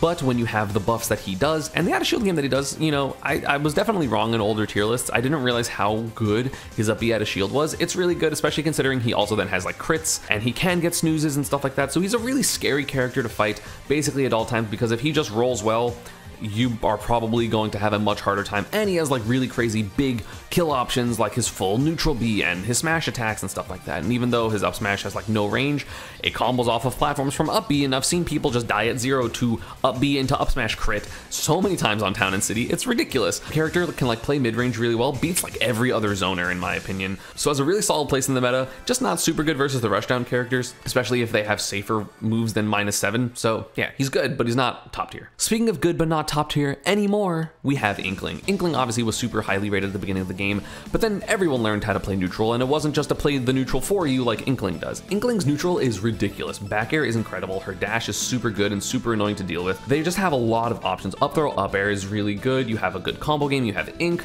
but the problem is, if you don't get up throw, up air as a kill option, or you don't get an edge guard, you're not killing with this character. And as I've mentioned so many other times in this tier list already, if you cannot kill consistently, you are going to have a bad time against people that can, or can have rage, and then suddenly their inconsistency is now consistency. So you can know that you are going to be fine versus Inkling. You just have to watch out for Roller, and you have to watch out for like forward air and stuff like that. But otherwise, it is so hard for Inkling to kill, and that is a really, really big deal. You just have to be consistently outplaying your opponent in neutral over and over and over and over again. And again, Inkling's neutral is very good, so that's possible, which is why she's high tier. But it is really hard, especially when players are getting better and players are just getting good at like the, oh, I'm just gonna overshoot and then hit you once and then you're gonna die at 70, whereas Inkling struggles to kill at 140. It doesn't matter how much damage she does if she's not getting the kills, because again, proportionally to where you're gonna get the kill, even if you're doing 50% in a combo, that's a third of a stock, whereas a Roy does 50, and that's more than half of a stock to like to jab back air, you know what I'm saying? So it just kind of got power crept by people understanding how to play other characters better, and that's why Inkling is here. Speaking of a character that can kill you at 50, we have Luigi. He can actually kill you at 0 with 0 to death combos. He's one of the only characters with pretty consistent 0 to death combos, or 0 to 70 combos if you know, they DI weird and they get, so you just do, instead of down air, up air, you do down air, nair into up air, forward air, up air, back air. This character does so much damage. He has an exploitable disadvantage state because he's going to mash either nair or down B, and then he has a somewhat exploitable offstage play. He has a lot of bad matchups. He has matchups that are really, really difficult, like Sephiroth, Samus, the Belmonts, Pyramithra, Cloud. There's plenty of characters, in my opinion, that give Luigi a really hard time, but at the same time, he's one of those characters that's super scary because, oh, you're up 2 stocks and 100%, cool, you got hit off stage, you ended up losing your stock to whatever. You are at 0. The Luigi is at 120, it's an even game. Right? Like, that thought is terrifying, and not many characters have that, and Luigi is definitely one of them, which gives him a fear factor which makes him better in tournaments, because you can't just be calm in those situations. Like, you're not. No player's like, okay, I am 100% calm even though he might kill me and win the game when I was winning by so much. That's not a thing that players do. Maybe Spargo and Leo type of thing. You've seen Elegant capitalize off of huge disadvantages to end up winning games. It's less so about results, but more so this character is just really scary. I still feel like people are bad at edgeguarding this character, myself included, except for the Sephiroth players. The Sephiroth players and Spargo specifically edgeguard the hell out of this character. That matchup's so bad. Sephiroth Luigi looks awful. I saw the Low Tide City sets for Elegant. It was rough. Other than like the niche matchups, I feel like he has a really good spot in meta. I do think some zoners do pretty well versus him. I think he is definitely fighting an uphill battle, but he has all the tools to win an uphill battle, because sometimes he's an uphill battle, suddenly he sees the peak, and then he's on a snowboard down a slope with no friction, and he's doing nothing but going fast and killing you. So yeah, Luigi's pretty good.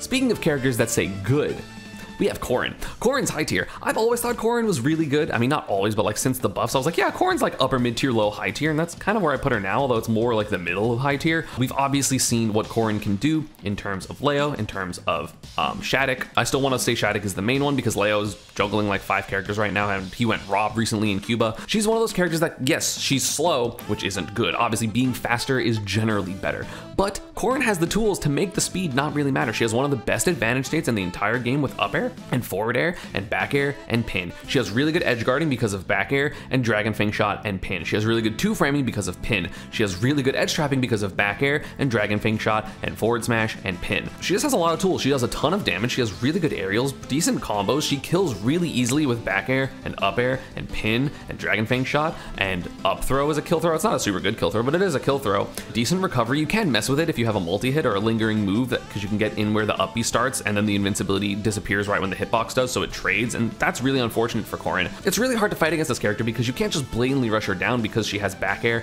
and down tilt and just dash back, and then if you whiff, she's gonna pin you, she's gonna grab you, she's gonna do something. So then you kind of play this awkward mid-range, but you're playing mid-range against a sword character. And yeah, she's slow, so some characters can do that. Faster characters, faster sword characters can do that. So she definitely gets outclassed by certain characters, but that doesn't mean she's not really good, and she definitely has her spot in the meta, and we've seen that literally have success. The character has reps, has the strats, has the moves, good character. A character that has definitely fallen from grace is next, which is Mega Man. Mega Man without nerfs is probably the best character in the game because of Leaf Shield. He's really good still, but the problem is there's a lot of matchups that are just bad and just getting worse. Mega Man really struggles with good rushdown, and it doesn't matter how many times you keep someone out. With pellets do 6. So if you keep someone out 14 times, that's 80%, whereas sometimes that's 1 hit for certain characters, or that's 1 advantage state for certain characters, and a lot of the top tiers are advantage state characters. Does he have a place in the meta? Because he does pretty well versus like Peach and pretty well versus Sonic and pretty well versus Snake? Absolutely. I think he does good versus Wario too, but it's always a, you have to be playing perfect, you have to be playing better, don't mess up, don't mess up, don't mess up, don't mess up. And again, you messed up, you're going to get hit and you're going to get comboed because Mega Man is really easy to combo, really easy to edge guard, really easy, not to advantage state, but like to keep him on the ledge. I think it's really hard for Mega Man to get off the ledge. And so you can keep him in that spot. And again, the combos are really good against him. You can edge guard him decently well because like if he recovers high, you just kind of wait for him to land. Granted, there's Leaf Shield and Leaf Shield's broken for multiple reasons, but I feel like you can just kind of put him in bad spots over and over again or not give him the space that he can run away from you. But at the same time, he has like Metal Blade Z-drop out of shield stuff, so you still have to be kind of careful. It depends on how the Mega Man's playing, kind of like Link, where it's like, oh, they can play in this fancy type of way, but like then they're sacrificing something else. Like they can't, I guess with Z-drop airs, you still can like Z-drop pellet, but at the same time, you're not scared of like a backdash Metal Blade that does 10 into a grab into whatever.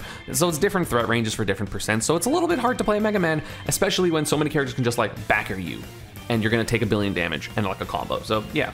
I got a lot of negative comments on Twitter when I posted this tier list because again, I have to re-record this for like halfway through this video, and that is Chrom. I think Chrom has a bunch of good stuff. His normals are probably overall the best in the game. Between all of his sword moves and his specials, everything is really good about this character, except for his recovery. That's a big deal. He doesn't have a kind of good recovery. He has one of the worst and most exploitable recoveries in the game because all you have to do is hit his air dodge. They're either gonna up you or they're gonna air dodge. That's literally all they can do, or recover high and hope that their aerials are good enough. But then if they don't, they recovered high, now they don't have a jump, they're going to die. We have seen this character be exploited time and time and time and time again. Yes, does he have incredible combos? Does he have jab into nair into jab into nair into jab into back air or jab into forward smash? Yes, he does. It's really scary. Are his normals incredible? Does he have an amazing advantage state? Does he have so many good things? Yes. But the thing is, he's an aggressive sword character. You're not really playing Chrom defensively because you don't want to back up and put yourself at the ledge, so you're playing aggressively. And then you guessed wrong once because you're a human and you're fallible, right? Like you're not going to be perfect.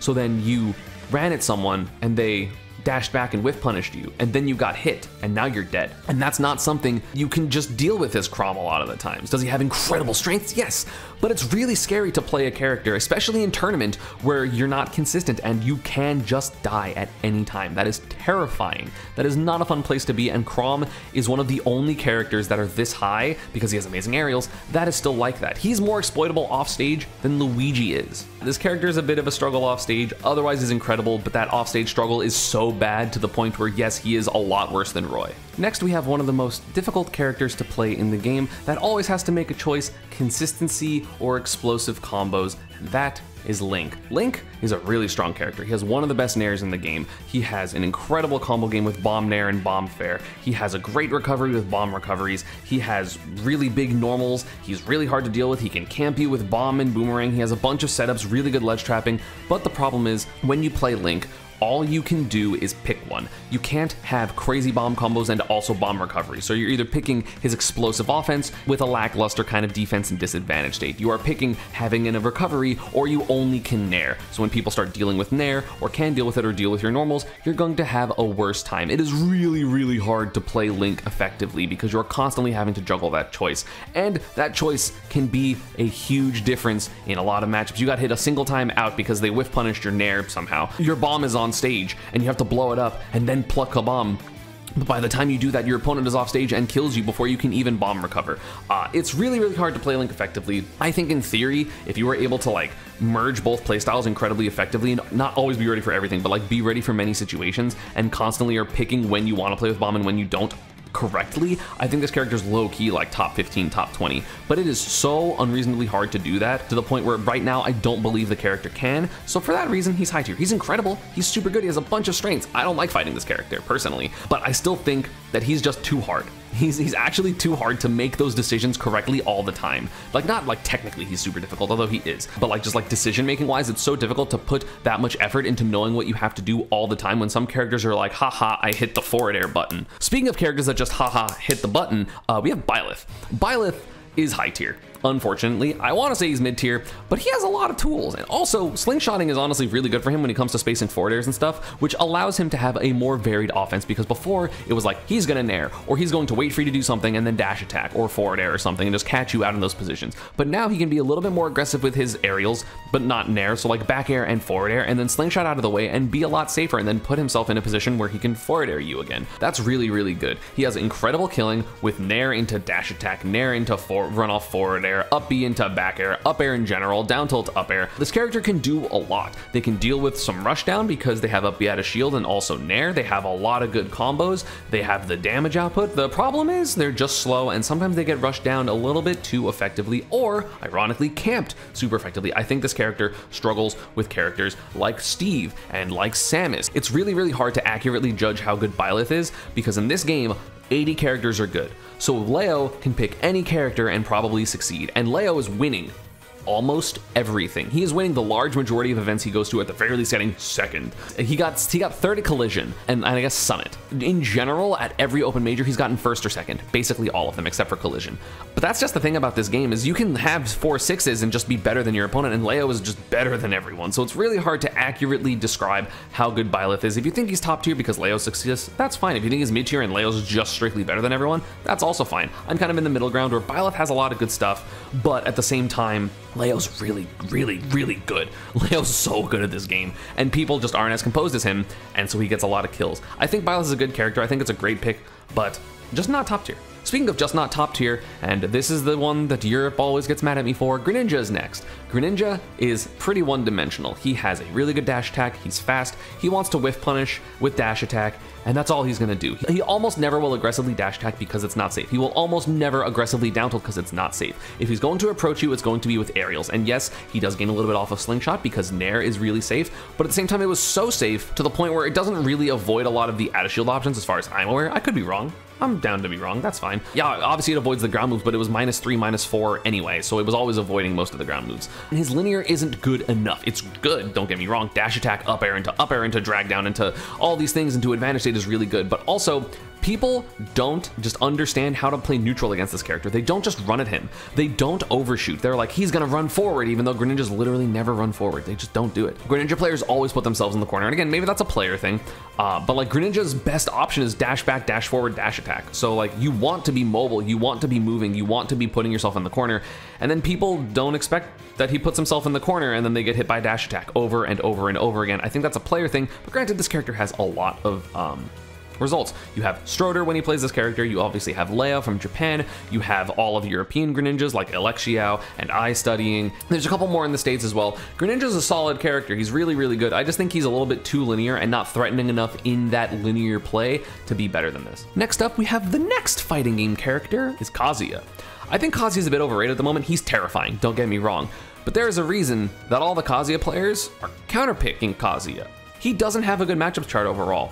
Every single Kazuya is a Kazuya secondary or a Kazuya co-main where they just only go Kazuya in the matchups that are good or the stages that are good. You have T-Pac-Man, who is a Pac-Man main Kazuya secondary, Riddles, who is a Terry main Kazuya secondary, Tarek, who is a Greninja main Kazuya secondary. They can just play Kazuya when they're comfortable. Then there's Ferps, who obviously is a Kazuya main, but we haven't seen enough of him for me to be like, yeah, he's gonna just beat everyone. So Kazuya has a lot of flaws and has a lot of bad matchups. Is he like in theory able to beat everyone because he has invincible dashes and a bunch of invincible moves? Yes. Is he terrifying? Absolutely. He's so scary, but there is counterplay to him, especially if you constantly rotate your stick to make the DI line kind of appear at different times. It's really, really hard for him to consistently do his combos like if you are doing the correct counterplay, but he still does a ton of damage. He still kills you mad early. Electric is the best move in the game. Either that or like Steve Block, just for like the utility that they have. It's at the very least the best offensive move in the game. Because of that, Kazuya is terrifying, but he has a lot of bad matchups and a lot of flaws. His disadvantage isn't super good. His offstage play isn't super good. He can't really get off of the ledge. So he's one of those characters that you just have to, unfortunately, play really well versus him. If you mess up, he's terrifying. But hey, as people get better, they're messing up less. Especially with the top tiers that can deal 50, then afford to mess up, or then are an advantage if they mess up still. So yeah, he's hard. He's hard to fight against, but there are plenty of characters that can very effectively. And with that, I don't have to keep re-recording because I messed up my Twitch recording with the Twitch VOD track, so enjoy past ESAM before he knew what Twitter said about this list. Enjoy. Diddy Kong is overall just overrated. His normals are good, but they're not the best in the game. His speed is good, but his recovery is exploitable and everyone just fucking sucks at edgeguarding it. Monkey Flip is reactable if you're not just so terrified. He has good normals. Shield Banana, react to Monkey Flip. His game plan is so surprisingly linear. He's a good character, don't get me wrong. But like, if you deal with Banana, you're gonna win. If you have good out of shield, you're gonna win. If you can space on his shield with decently safe moves, you're gonna win. The character is Good, really good. Has a lot of randomly losing matchups. You have to outplay your opponent doesn't know not what they're doing. This character has to do so much bullshit to like contend with people that can just mash aerials, and the mashing aerials is better, is the thing. So yeah, high tier. He's good, don't get me wrong. This character is terrifying. If you know what you're doing, he's way less terrifying. I'm gonna put Ryu. Ryu is a crazy character. Again, he is a bit better than Ken in my opinion. He fights, and he's super strong, but he can also camp. You kind of have to approach Ryu because Shaku does so much damage. And if you jump against him, he's just gonna shark you with up air, and then eventually it'll shield poke with guaranteed Shoryus. His combos are really simple, but they kill. Down tilt, Tatsu, down tilt, Shoryu. He's more consistent than Ken. His moves are a little bit better. He kills a little bit earlier overall. Small battlefield, he's insane because he gets up air and then up air Shoryu up there, which is gonna kill super fucking early. And he doesn't have the risk of, you can't fall out of Shoryu. Being able to camp and not falling out of Shoryu and having a better Tatsu, in my opinion, that's enough. Ness is so close to top tier. Ness is like 2 less bad matchups away from being top tier. I think Ness is so scary. He's terrifying. He has good out of shield. He has great normals. He has amazing aerial mobility. He has a surprisingly hard to edge guard recovery. He has a surprisingly good advantage state because of Magnet. He has good results, amazing kill potential. He has an infinite. This character has a fucking infinite. PK Fire's an amazing whiff punish. He has great stage choices overall. He has great 2-framing, amazing advantage state because of PK Thunder and up air and down smash and up smash. He's great at ledge trapping. He has everything except for the fact that he loses certain matchups very bad. Like there are certain matchups that are just awful for him, like Game & Watch. Specifically, Game & Watch is really bad. I think Sonic is pretty bad. I think Zerasuit is in Zerasuit's favor. I think Sheik is really bad. I think Steve is really bad. Probably Roy is not super good, but also Send definitely beats Goblin. I haven't seen Send versus Cola. Because Ness is sometimes exploitable, he's a little bit less consistent than you want. He has amazing everything, but sometimes you're just gonna get smacked out of your double jump Magnet with no jumps and then have to like air dodge. You get hit out of your air dodge, your PK Thunder, you're gonna die.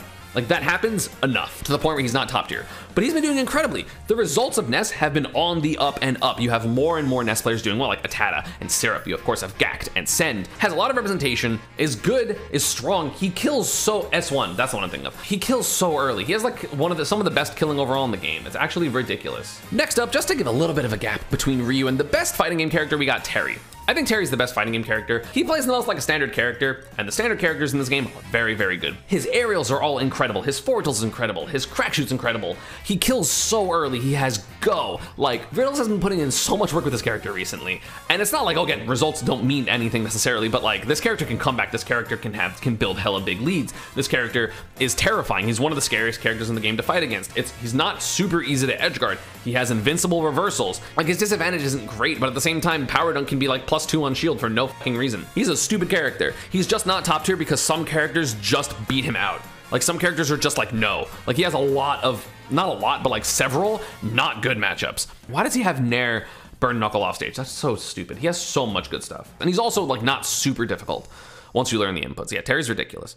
Captain Falcon. This character is amazing. This is like 30th-ish. He's so good. He's terrifying. He has side B, he has grab, he has dash attack, he has nair, back air, down air. There's so many ways to play neutral with this character. The result of this character, have you seen what Sean is doing? Sean is ridiculous. Fatality is ridiculous. Jogibu is ridiculous. This character has representation in so many places. He does so much damage. He kills so early. The only bad thing about him is his out of shield options, but one, you can do footstool Falcon kick out of shield, so it's not awful. The best Falcons, or at least Fatality, doesn't really do IDJ stuff. I don't know if Jogibu does. I haven't watched him enough. There are so many good players of this character, which again, don't necessarily mean much, but it's like they're just all different. They're different styles, and like none of them really do all the IDJ crazy stuff. Falcon has some of the craziest combos in the game if you just IDJ correctly. And for some reason, Fatality was like, I don't want to learn that. It's like, okay, why? I don't know why. Character's nuts. I think this character's super underrated by most of the people. But you know who's not underrated? Min Min.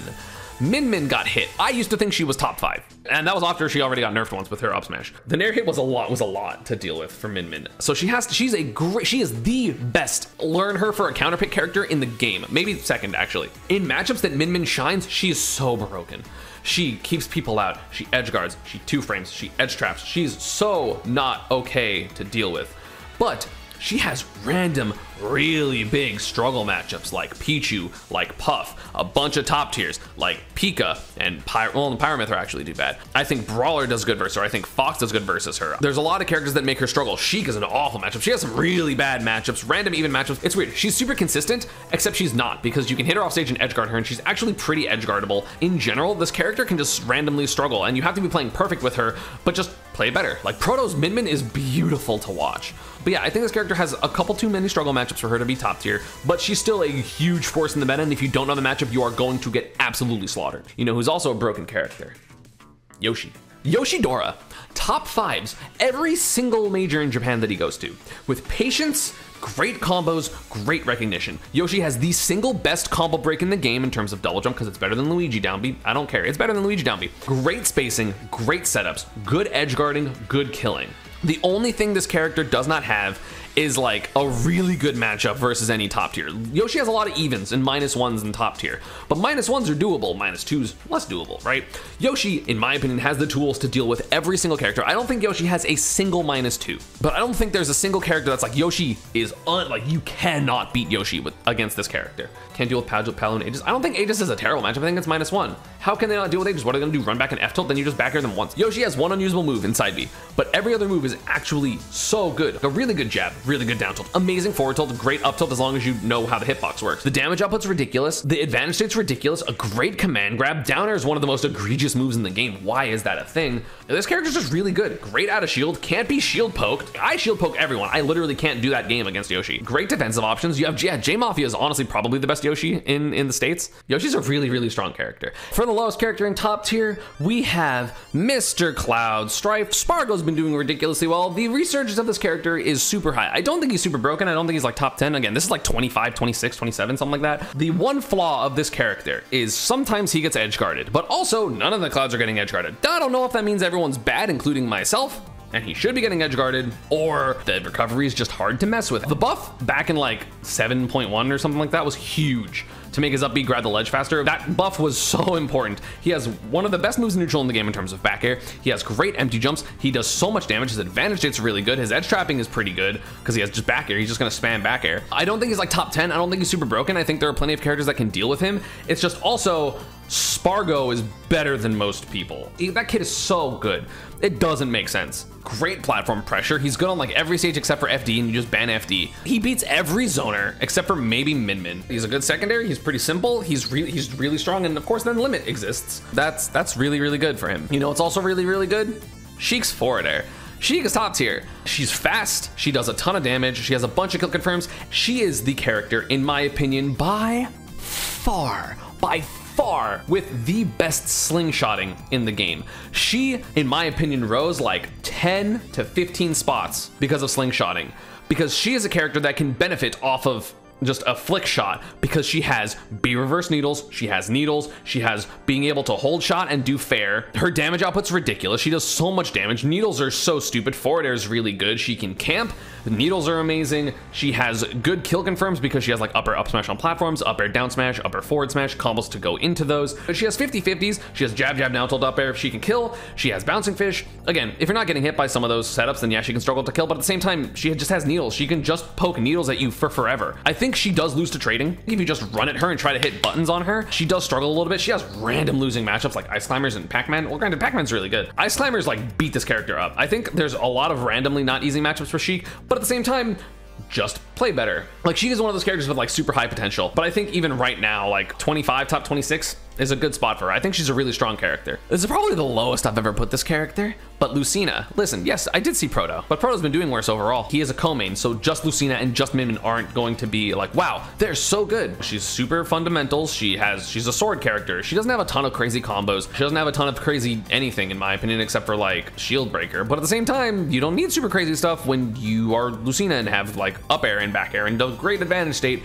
The problem is, compared to other top tiers, she doesn't have a great disadvantage state. She doesn't have really good descending aerials, so you can kind of poke at her from below her pretty easily, and that means that getting off of the ledge for her isn't super good because she can't really ledge jump super effectively because you're gonna hit her for landing. And that's a big struggle. I think that's really, really important to me considering how strong people's advantage states in today's day and age are. But at the same time, she's ridiculous. She can beat any character. There's no matchups that she has that's a -2. She has not a single -2. She's just -1s, evens, or winnings. So yeah, she's super good. The character that Dabuz has downplayed for 17 years, Olimar. so hard to deal with. Side B plays the game for you because the opponent has to deal with Pikmin depending on where they're latched. He can camp, he can be aggressive, he can edge guard, he can edge trap. He can do literally everything except get off the ledge. Getting off the ledge for Olimar, if you don't have purple, is impossible because you actually just lose to hold shield. This character does have some losing matchups, struggles with some certain swords like Roy, and Cloud, and Pyra/Mythra. If you get double purple, you're probably gonna win any matchup. It doesn't matter. It doesn't matter how you're doing if you get double purple. Triple purple especially, oh my god. Great throws, the grab is okay, but like up smash out of shield deals 70. Why does up smash upper upper work? Who knows? ISD it up, I hope. Character can struggle with some rushdown, I think loses to Fox, loses to Brawler, like a decent amount of losing matchups. But it's hard when the character's so obnoxious and just like, oh, you were wrong once. Forward smash at 50, you had 2 Pikmin on you, you're getting ledge trapped. Like, this character's so randomly explosive, it feels so hard to close out a game versus this character unless you are specifically like a top 10 player playing against a Buzz. Like that's the only people. If you are a top 10 player, Olimar is high tier. If you are not a top 10 player, this character is top 5.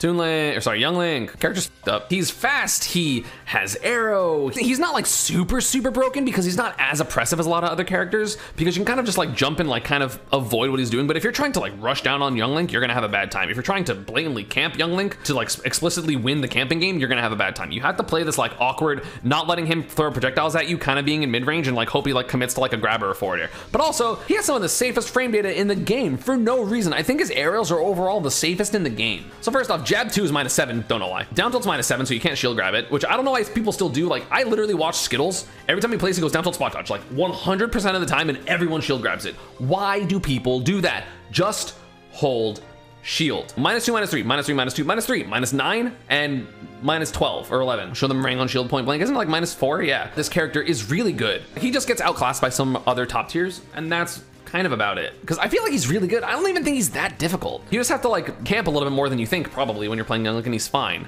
Like, I think he's incredible. He's such a strong character. Also, I think slingshotting is actually broken for him because everything's like super safe, so he can just be like down tilt, slingshot, and then if you do something, just like fair down tilt, blah, blah, blah. But you know who's also good but not super broken? Zerasuit. Zerasuit does suck relative to what she was before because she used to be top 5. Then she got nerfed.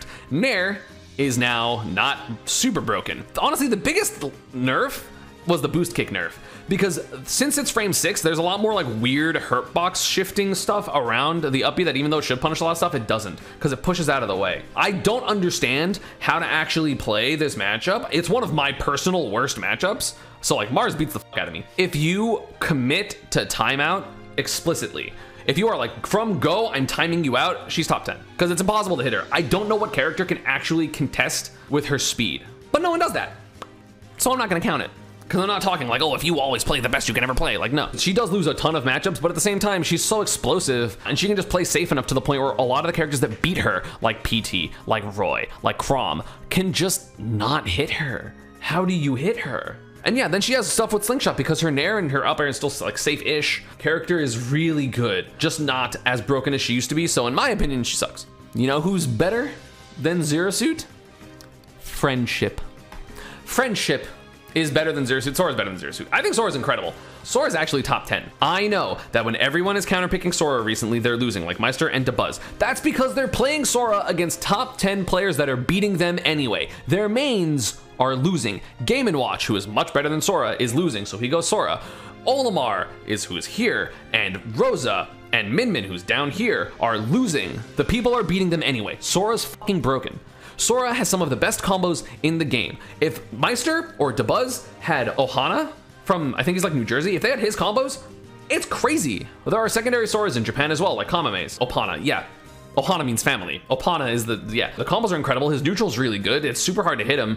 His edge guarding is some of the best in the game. It's hard to ledge trap him because he has Thunder to like hit you off stage and he can just stall forever. His recovery is really hard to mess with unless you're specific characters, in my opinion. This character is a sword character that's really mobile that combos you. Like he's the best comboing sword character in the game. It's just his neutral isn't as good and impressive as some other characters like Pyra/Mythra or something like that. So in top 20, the first character I want to talk about is Suited Samus. She has like the simplest game plan in the game, but it is so effective. It is ridiculously effective. Charge shot is broken. Bomb is broken. Forward air, up air, her grab, her kill potential is so stupid. This character fucking murders you for no reason. You take 60 at 0% from getting hit by a projectile that beats all of your approach options. Have charge shot, which is like 29, into down throw back air. It does like 60 for no reason. Then you get ledge trapped. So you get ledge trapped, you take a bunch of damage, you die super early. She has nair and down air. It's really hard to advantage state her unless you're like specific characters like Lucina or Fox or Falco that can just jump up there and fuck with Bomb. But Bomb is so good for getting at a disadvantage as well. It's really hard to mess with because if you mess up once and you're overcommit just a little early, she's gonna get away. The amount of good players with this character is skyrocketing. You have Siski, who's the second best player in Europe. You have Teaser, who is like kind of running Georgia outside of Cola. It's like Cola, Didi, Teaser. He also does really well in Texas. Joker, the Samus from Mexico. You have good Samuses in Japan as well. Absolutely terrifying and loses some matchups, but like her game plan is so good and she is the best, the single best ledge trapper in the game. Yes, better than Steve. I think she has like 1 -2 and that's like Falco.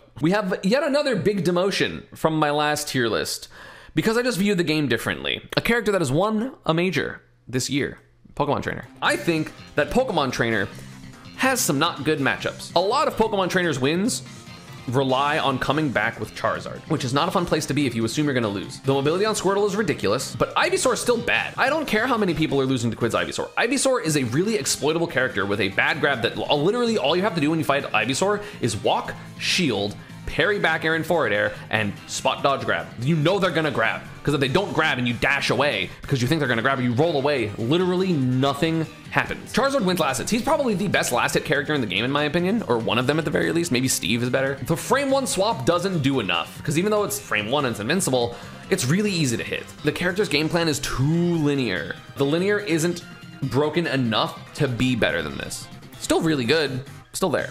Next up, I'm sorry, Ramses, is Shulk. Shulk, in theory, even kind of realistically, is top 5. Character has like 5 losing matchups. He has tools for literally everything. He cheats, he combos, he does all this crazy shit. He can invincibility through stuff. If you have a drag down combos don't work for him because he just switches arts and then you do your move and then he hits you for it. He can't deal with camping super easily, but at the same time, if you're camping Shulk, he's getting his arts back, so you don't really want to camp Shulk. He has some of the most explosive advantages in the game because of Smash Art, ridiculous anti-combo ability because of Smash Art and Shield Art. If he had the frame data, he would be the best character in the game, but he doesn't have the frame data. So characters that are like, can stay in his face can sometimes give him difficulty. You know what he wants to do. That doesn't mean you're gonna deal with it super well, but characters can. He has a lot of evens, in my opinion. I feel like people also fucking panic versus Smash Art like way too hard.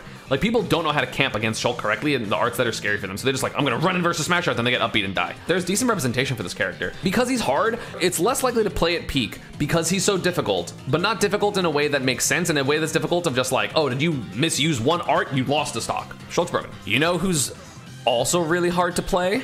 Wario. Gluto literally had the lowest opinion of his character ever because he was like, yeah, this character's like still top 10 after the nerfs, and then main stage happened and he like lost a couple events in Europe, and then he was like, Wario actually struggles with a lot of characters, and then he went, you know what? Fuck that. I was able to beat people with a mid-low ass tier character in fucking Smash 4. I'm being too much of a baby-backed bitch. And then he started beating everyone. He's like the 3rd best player in the world right now. 4th best player at worst, I feel like. Character's nuts. He plays a 2-stock game. I think it's hard to play because his neutral is actually not very good. He gets walled out a lot versus a lot of characters. He struggles with swords inherently, but at the same time, he struggles with swords if you play the 3-stock to 3-stock game, but a sword character's like, at go, you're losing against Wario. The only thing you can do versus Wario, either hard rush him down or literally hard camp him and not give a fuck about waft. Those are the only options you have. Every matchup that he loses, he doesn't, because he hits you with a waft. What if he hits you with 2? With IDJ, he's so stupid. Up air, now with slingshot, he can do up air slingshot and then maybe get like landing nairs, which is a, you know, at 0, which would be then a dash nair. His air drift is incredible. He has one of the best disadvantages in the game, even though he's kind of floaty, because he can just go like he air dodges and goes like it's so hard to hit him. You have to just hard guess, and it's really hard to hard guess as a lot of characters. He does lose matchups, but again, he doesn't, because he's one of the most explosive characters in the game, and people always like, yeah, man, this character beats Wario -2, like Game & Watch, because Meister's never lost to Gluto still, I think. But at the same time, it's like, oh, it's a -2? Cool, but what if you get a waft and a half every game? If he can get more than 1 waft, he absolutely wins. And if he gets 1 waft, he probably wins anyway. He's so stupid. He's a ridiculous character. Snake. Snake is one of those characters that is so hard to play consistently. Like, this character honestly is getting better results than he used to, because you have Dio from Japan who's doing better, NBD's always been doing well, and then now you have Apollo Kage who's coming up as well in the NA scene. So he has good results, but this character's so fucking hard. You always put yourself in disadvantage every time you get hit because you up B. because you have to upbeat. You're not going to recover low. Recovering low gets you killed by most characters, so you recover high. It is so hard against so many characters to consistently land enough to the point where you're winning. Snake is one of the hardest matchups in the game to learn. 100%. A little too exploitable in my opinion to be top tier. Overall, it is so hard to be consistent with this character to the point where I have to put him not at a top 10 because he's so hard. He's the hardest character in the game to play consistently in my opinion. I think Game & Watch is only -1. I think Palu's really bad, Inkling's bad, Fox is bad, Sonic is awful, Sonic shits on this character, Roy beats him, like, there's a lot of characters, Zero Suit's bad, Youngling's bad, Olimar's bad, like, this character loses to a lot of characters. He can beat them anyway because he just does a different pattern, but like, it's hard. It's really hard to beat him. No, I think Snake beats Rob, actually. Finally, for all the people that have ignored me or hated my tier lists because I've underrated a specific character, here you go, Sonic. He has like an almost unbeatable game plan versus the majority of characters. If you have a lead as Sonic, you win the game. If you don't have the lead, he deals 70 in combos. His combo game is so much better than it deserves. There's no reason for his combo game to be this good. Have you seen what Sonic's has done in Advantage? Have you seen what Ken has done in Neutral? There are so many good Sonic players as well. This character is becoming a menace. You have, of course, Georgia, which has Wrath, who doesn't go to tournaments, but Wrath is if Wrath played this game, he'd be a top 10 player. Wrath is so good. This character has the results, has the consistency. He loses matchups, yeah, but at the same time, it's like, oh, you lose a matchup unless you get a lead. In theory, he's like top 5, probably. But this isn't theory. You're gonna fuck up, you're gonna choke, you're gonna mistime your spin dashes sometimes. I think a couple of characters beat this character, but it is so hard to continue to beat this character because you're wrong like twice and you just lose, right? And this is a slight demotion from my last tier list as well.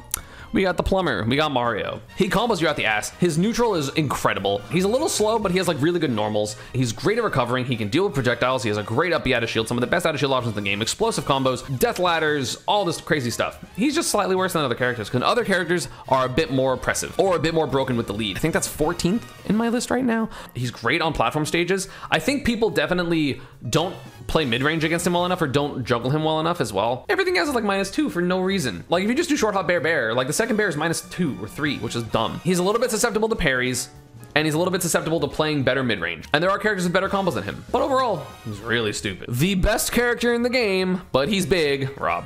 He does lose a lot of matchups, but again, like Wario, he doesn't actually lose those matchups. If you are a character that can hit combos on people and they die at 0, you don't lose many matchups in this game. It doesn't matter how bad your disadvantage is if you can just fucking fast fall air dodge. Or you can just gyro off of the stage, like bounce it off the stage, grab it, and then you have a gyro to get out of disadvantage. He gets comboed.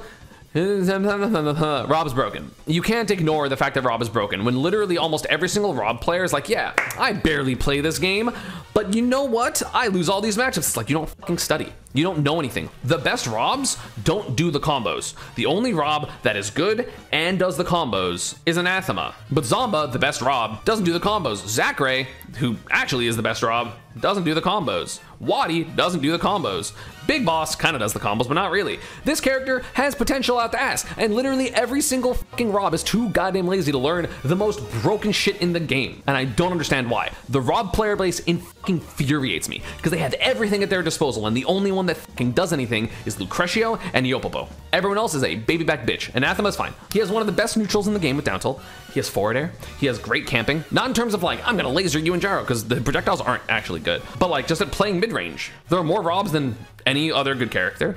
So it's a super relevant matchup, and everyone's just lazy. Leo's literally playing Rob to help Big Boss get better. Every single Rob player is a lazy asshole, and I hate it. Number 12. We have another demotion from my last tier list. Game & Watch. Swords are becoming way too relevant in this meta. You see more Clouds, you see more Lucinas, you see more Steves, you see more Roys, you see more Aegis. Every single matchup that Game & Watch struggles with is becoming more and more relevant. So right now in the meta, he's losing relevance. There are so many players that just play a combination of characters that can beat Game & Watch. Nothing inherently got worse about Game & Watch. It's just the meta shifted to, oh my god, it's a sword and a sword and a sword and a sword and Gluttony and a sword and a sword and Esam. And like, that's the meta. You still have Mars who can give him trouble. Literally, there's like 3 top Roy players. There's Steves that are difficult for Meister. Random niche matchups like Ice Climbers. Like Fox was supposed to be a great matchup for Game & Watch. I always thought it was even, and then Light started being like, hey, what if I just camp? Like, if you have speed, or you have range, and you have an okay disadvantage, you can play the Game & Watch matchup. You just have to play like a super lame-o, and people weren't willing to play like a super lame-o versus Meister, and then they were like, yeah, we're tired of losing to this guy, so we're gonna play like super lame-os. So they play like super lame-os and they win. Game & Watch Roy's even Cola thinks he loses. He can be delusional, that's fine. I'm fine with top players being wrong. Top players don't know shit. Everyone is bad at this game. It's fine. And that's including me. I get you wrong too. Let me know down in the comments if I'm wrong. Why don't forget to subscribe. But Game Watch is incredible. Super good character. And number 11 is Wolf.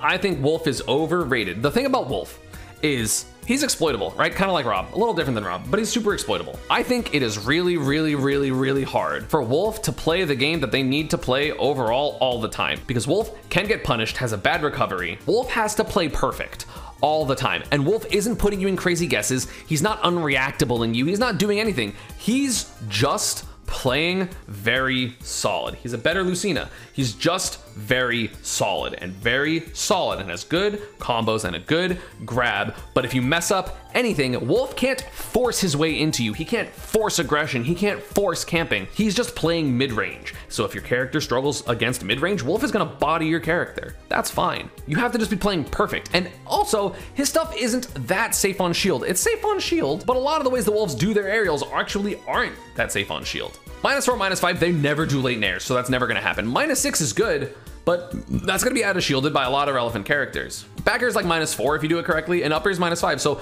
you don't, it's not like you're having -2, -3s where it's just like hard guess. It's just like, oh, if you parry Wolf aerial, you're actually just gonna hit him for free like every single time. He has a good empty jump, so you're not always gonna parry him. Like his empty jump's actually incredible, probably the best thing about him. He's not as broken as everyone thinks he is. For a long time I was like, Wolf isn't that good, and then I was like, you know, maybe everyone's right. Wolf is like 4th. And then I was like, actually, fuck that. I know more about this game than fucking every other goddamn person in the world, which is why you're watching my video. 11 versus 5 doesn't really matter. They're basically the same character. It's like top 3, the rest of top tier. Wolf outside of top 10. This is the tier list so far, and we are going into top 10.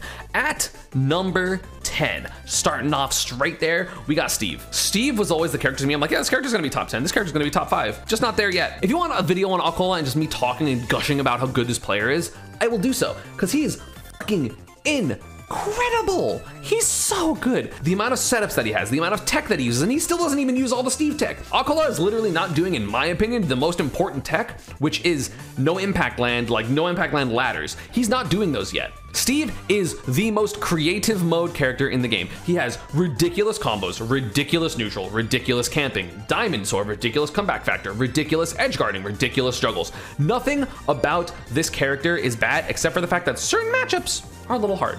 Certain matchups are a little hard. He's like Rob and like Wario, where it doesn't matter how bad of a matchup you have if you get diamond and then just get down throw, fair jab, F smashed, edge guarded, edge trapped. He has some of the best edge trapping in the game. You can't juggle him successfully because you have to respect Anvil. You can't advantage him correctly because you have to respect Minecart. And sometimes you can just play safer. He has planking. Steve is like low key the best character in the game. Just not there yet. I was like, he's top 10, but not there yet. And now we're seeing Steve's do better. Jake has had runs. Yanni has had runs. Alcola is winning majors. There is a Steve winning majors like pew, pew, pew, alert, alert, alert. A Steve is getting results. It's fucking terrifying. Number 9, we have this broken ass character, Fox. I don't know why everyone, including myself for a little bit, were pretending that Fox was bad. This character is applicably the most mobile character in the game. Yes, our character's faster than him, like Pyra, Mythra, and Sonic, yeah. But they're doing things very obviously. They're doing like rising nairs as Mythra. Character does so much damage. He's good on every stage. Platforms are amazing for him. Walls are amazing for him. Edge trap's some of the best in the game. He can kill easily enough considering how much damage he does. Back air is one of the best moves in the game. It's such a stupid back air. You can't react to his short hop fast fall unless you're God. But if you're reacting to that, you're just guessing that he's not gonna nair because there's no way to react to both. It's literally impossible. So he just forces you in a bunch of unreactable mix-ups, and then if he's right, you take 70. Or you take 12 and then get put off stage because he grabbed you. And then now you're off stage versus Fox, and he's just gonna nair you and back air you for 20 billion%, and then the Fox mains will complain that their character doesn't kill at 140 when they've been edge trapping you with a move that they're trying to kill you with for 30 seconds. Fox is broken. Where's me Brawler? Don't worry about it. A slight demotion. Palu. Palu's really good. She's super solid. She's clearly top 10. She has back air and dash attack and down tilt, and Chag has been doing really well, and Jagaimo's still doing really well. I don't know if there are any Palus in Europe that are doing well, but Palu is a very prevalent character that's just very, very strong in general. Up air is amazing. Back air, like she has some of the best aerials in the game. She just doesn't have super good ground game, which is unfortunate, but the Palus are starting to use jab. I think it's bad. You know, she doesn't have a ground game. She's the opposite of Little Mac, which is proof that air games are much more important than ground games.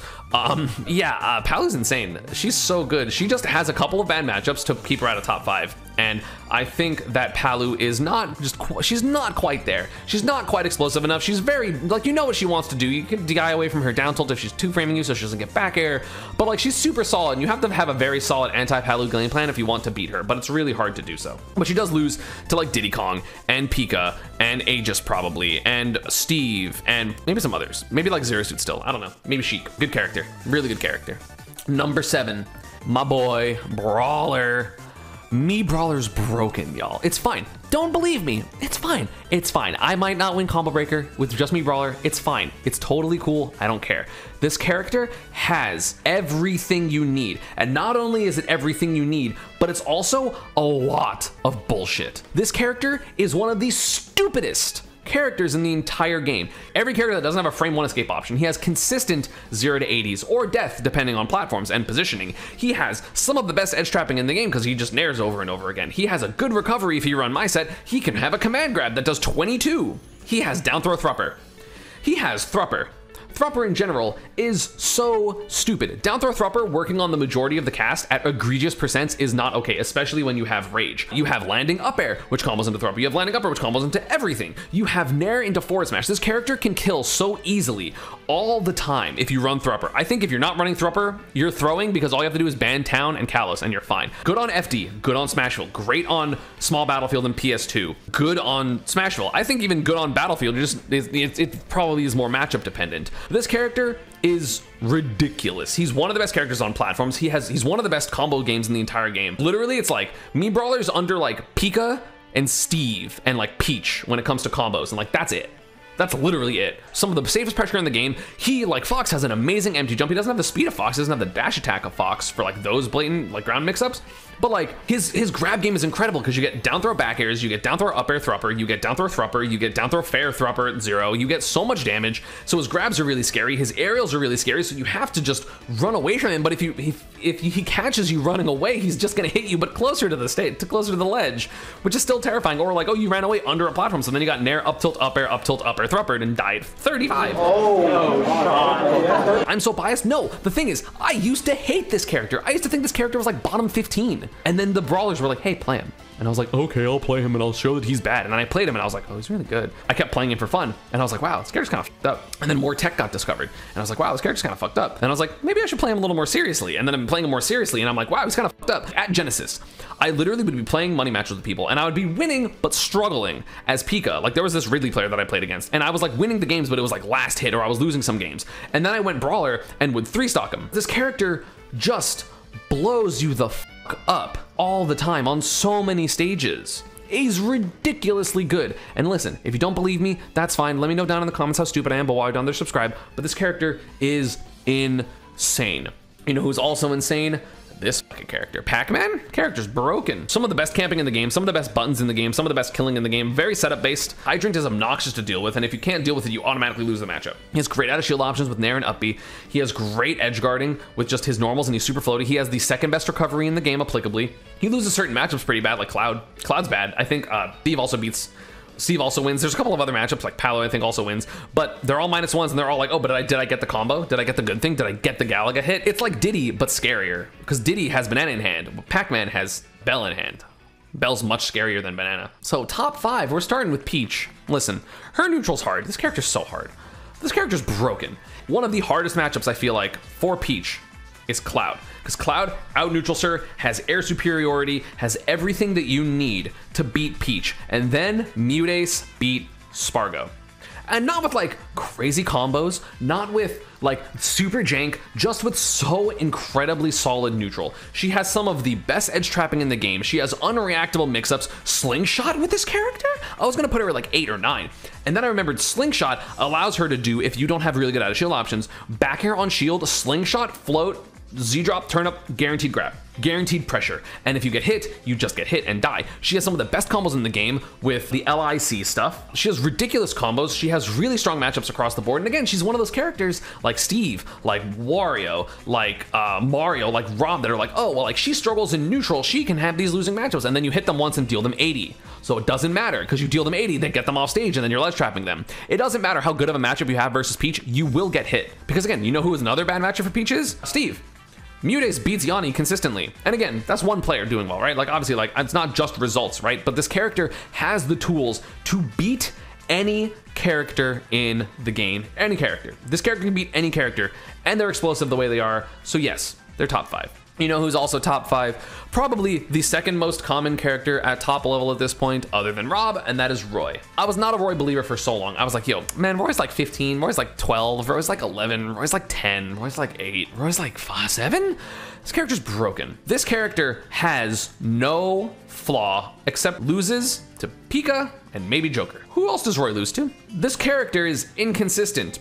Not inconsistent. To who? How? Where? Just because the players are SDing randomly doesn't mean the character's inconsistent. He has crazy combos. He deals 0 to 50 with completely safe aerials. He has the most safety in the entire game overall, not based on frame data, because he's a sword. It doesn't matter that you have to be kind of close to them because it's big enough to the point where all the super fast out of shield options aren't hitting you. You have jab back air, you have down tilt, and granted, I agree that a lot of people aren't respecting and like DIing Roy's stuff correctly because they're not DIing down tilt up, they're not doing a lot of things, but this character beats a lot of relevant characters, is super fast, so he's hard to hit, he blows you up when he hits you, there's like no flaw with this character. His recovery is actually really good too. Like yeah, certain characters can mess with it, but it's really hard to mess with his recovery overall. I, as a Pika player, am saying it's hard to edgeguard this character. What does he do? Just because Cola said this character's not good doesn't mean he's not fucking good. Cola, literally, when Cola was doing the best he had ever done, when he like won CEO, he was like, yeah, man, this character's not top 15. And again, results don't necessarily mean anything, but like, what does he not have? He has ridiculous jank because he has jab forward smash, he has jab side B. He has probably the best juggling in the game, probably second best juggling actually, behind Aegis. He has good ledge trapping, he has incredibly rewarding reads, he has incredibly rewarding neutral. His disadvantage isn't even that bad, only certain characters can really combo him super hard, and one of them happens to be Pika.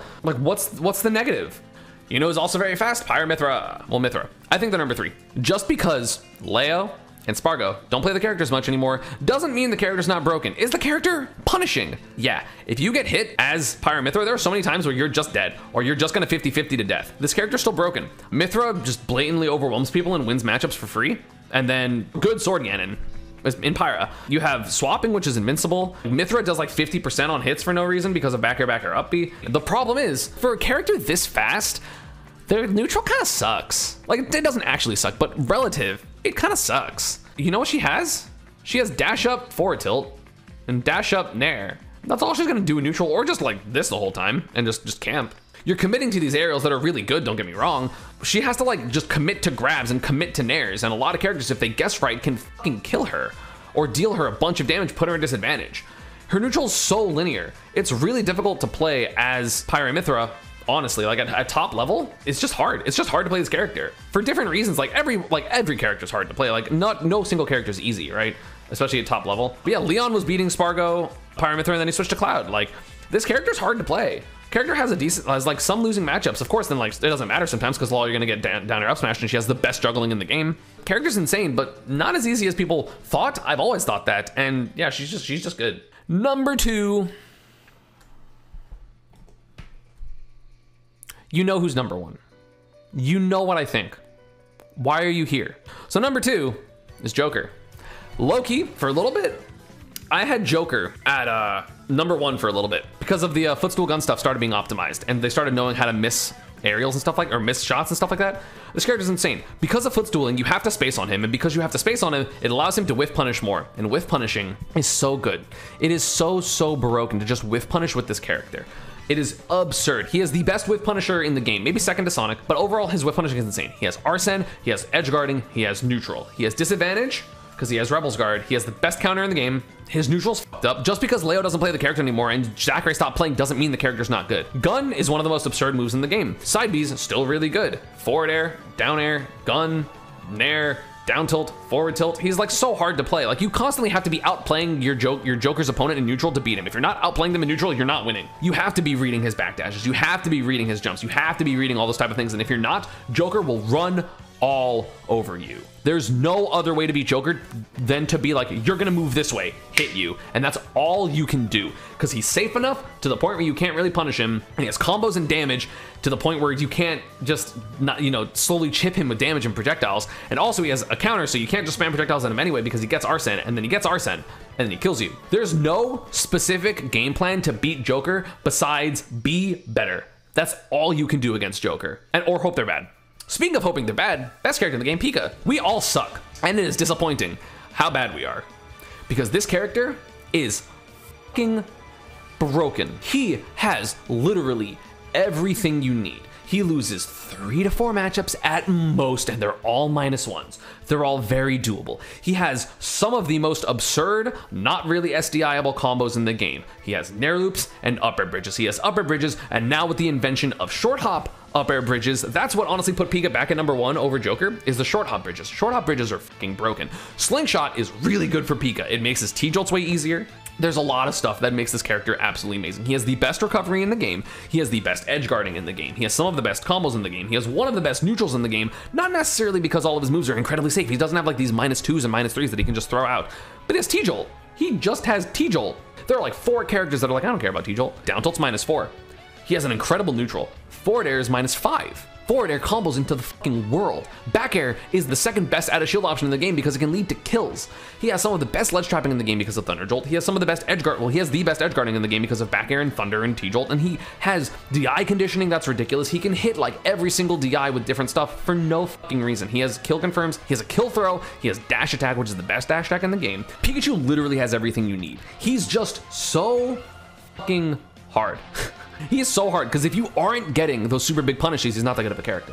His neutral is really good, but the reason I think I'm better than Shiny Mark is because I capitalize on how blatantly broken Pika is, and he's like, I'm gonna play neutral, and then loses to people that are playing neutral better than him. When I'm like, dude, just back air. He's like, no, but I can be careful, and I'm like, why? Just back air. Pikachu has the best low profiling and pancaking in the game, a ridiculous out of shield game.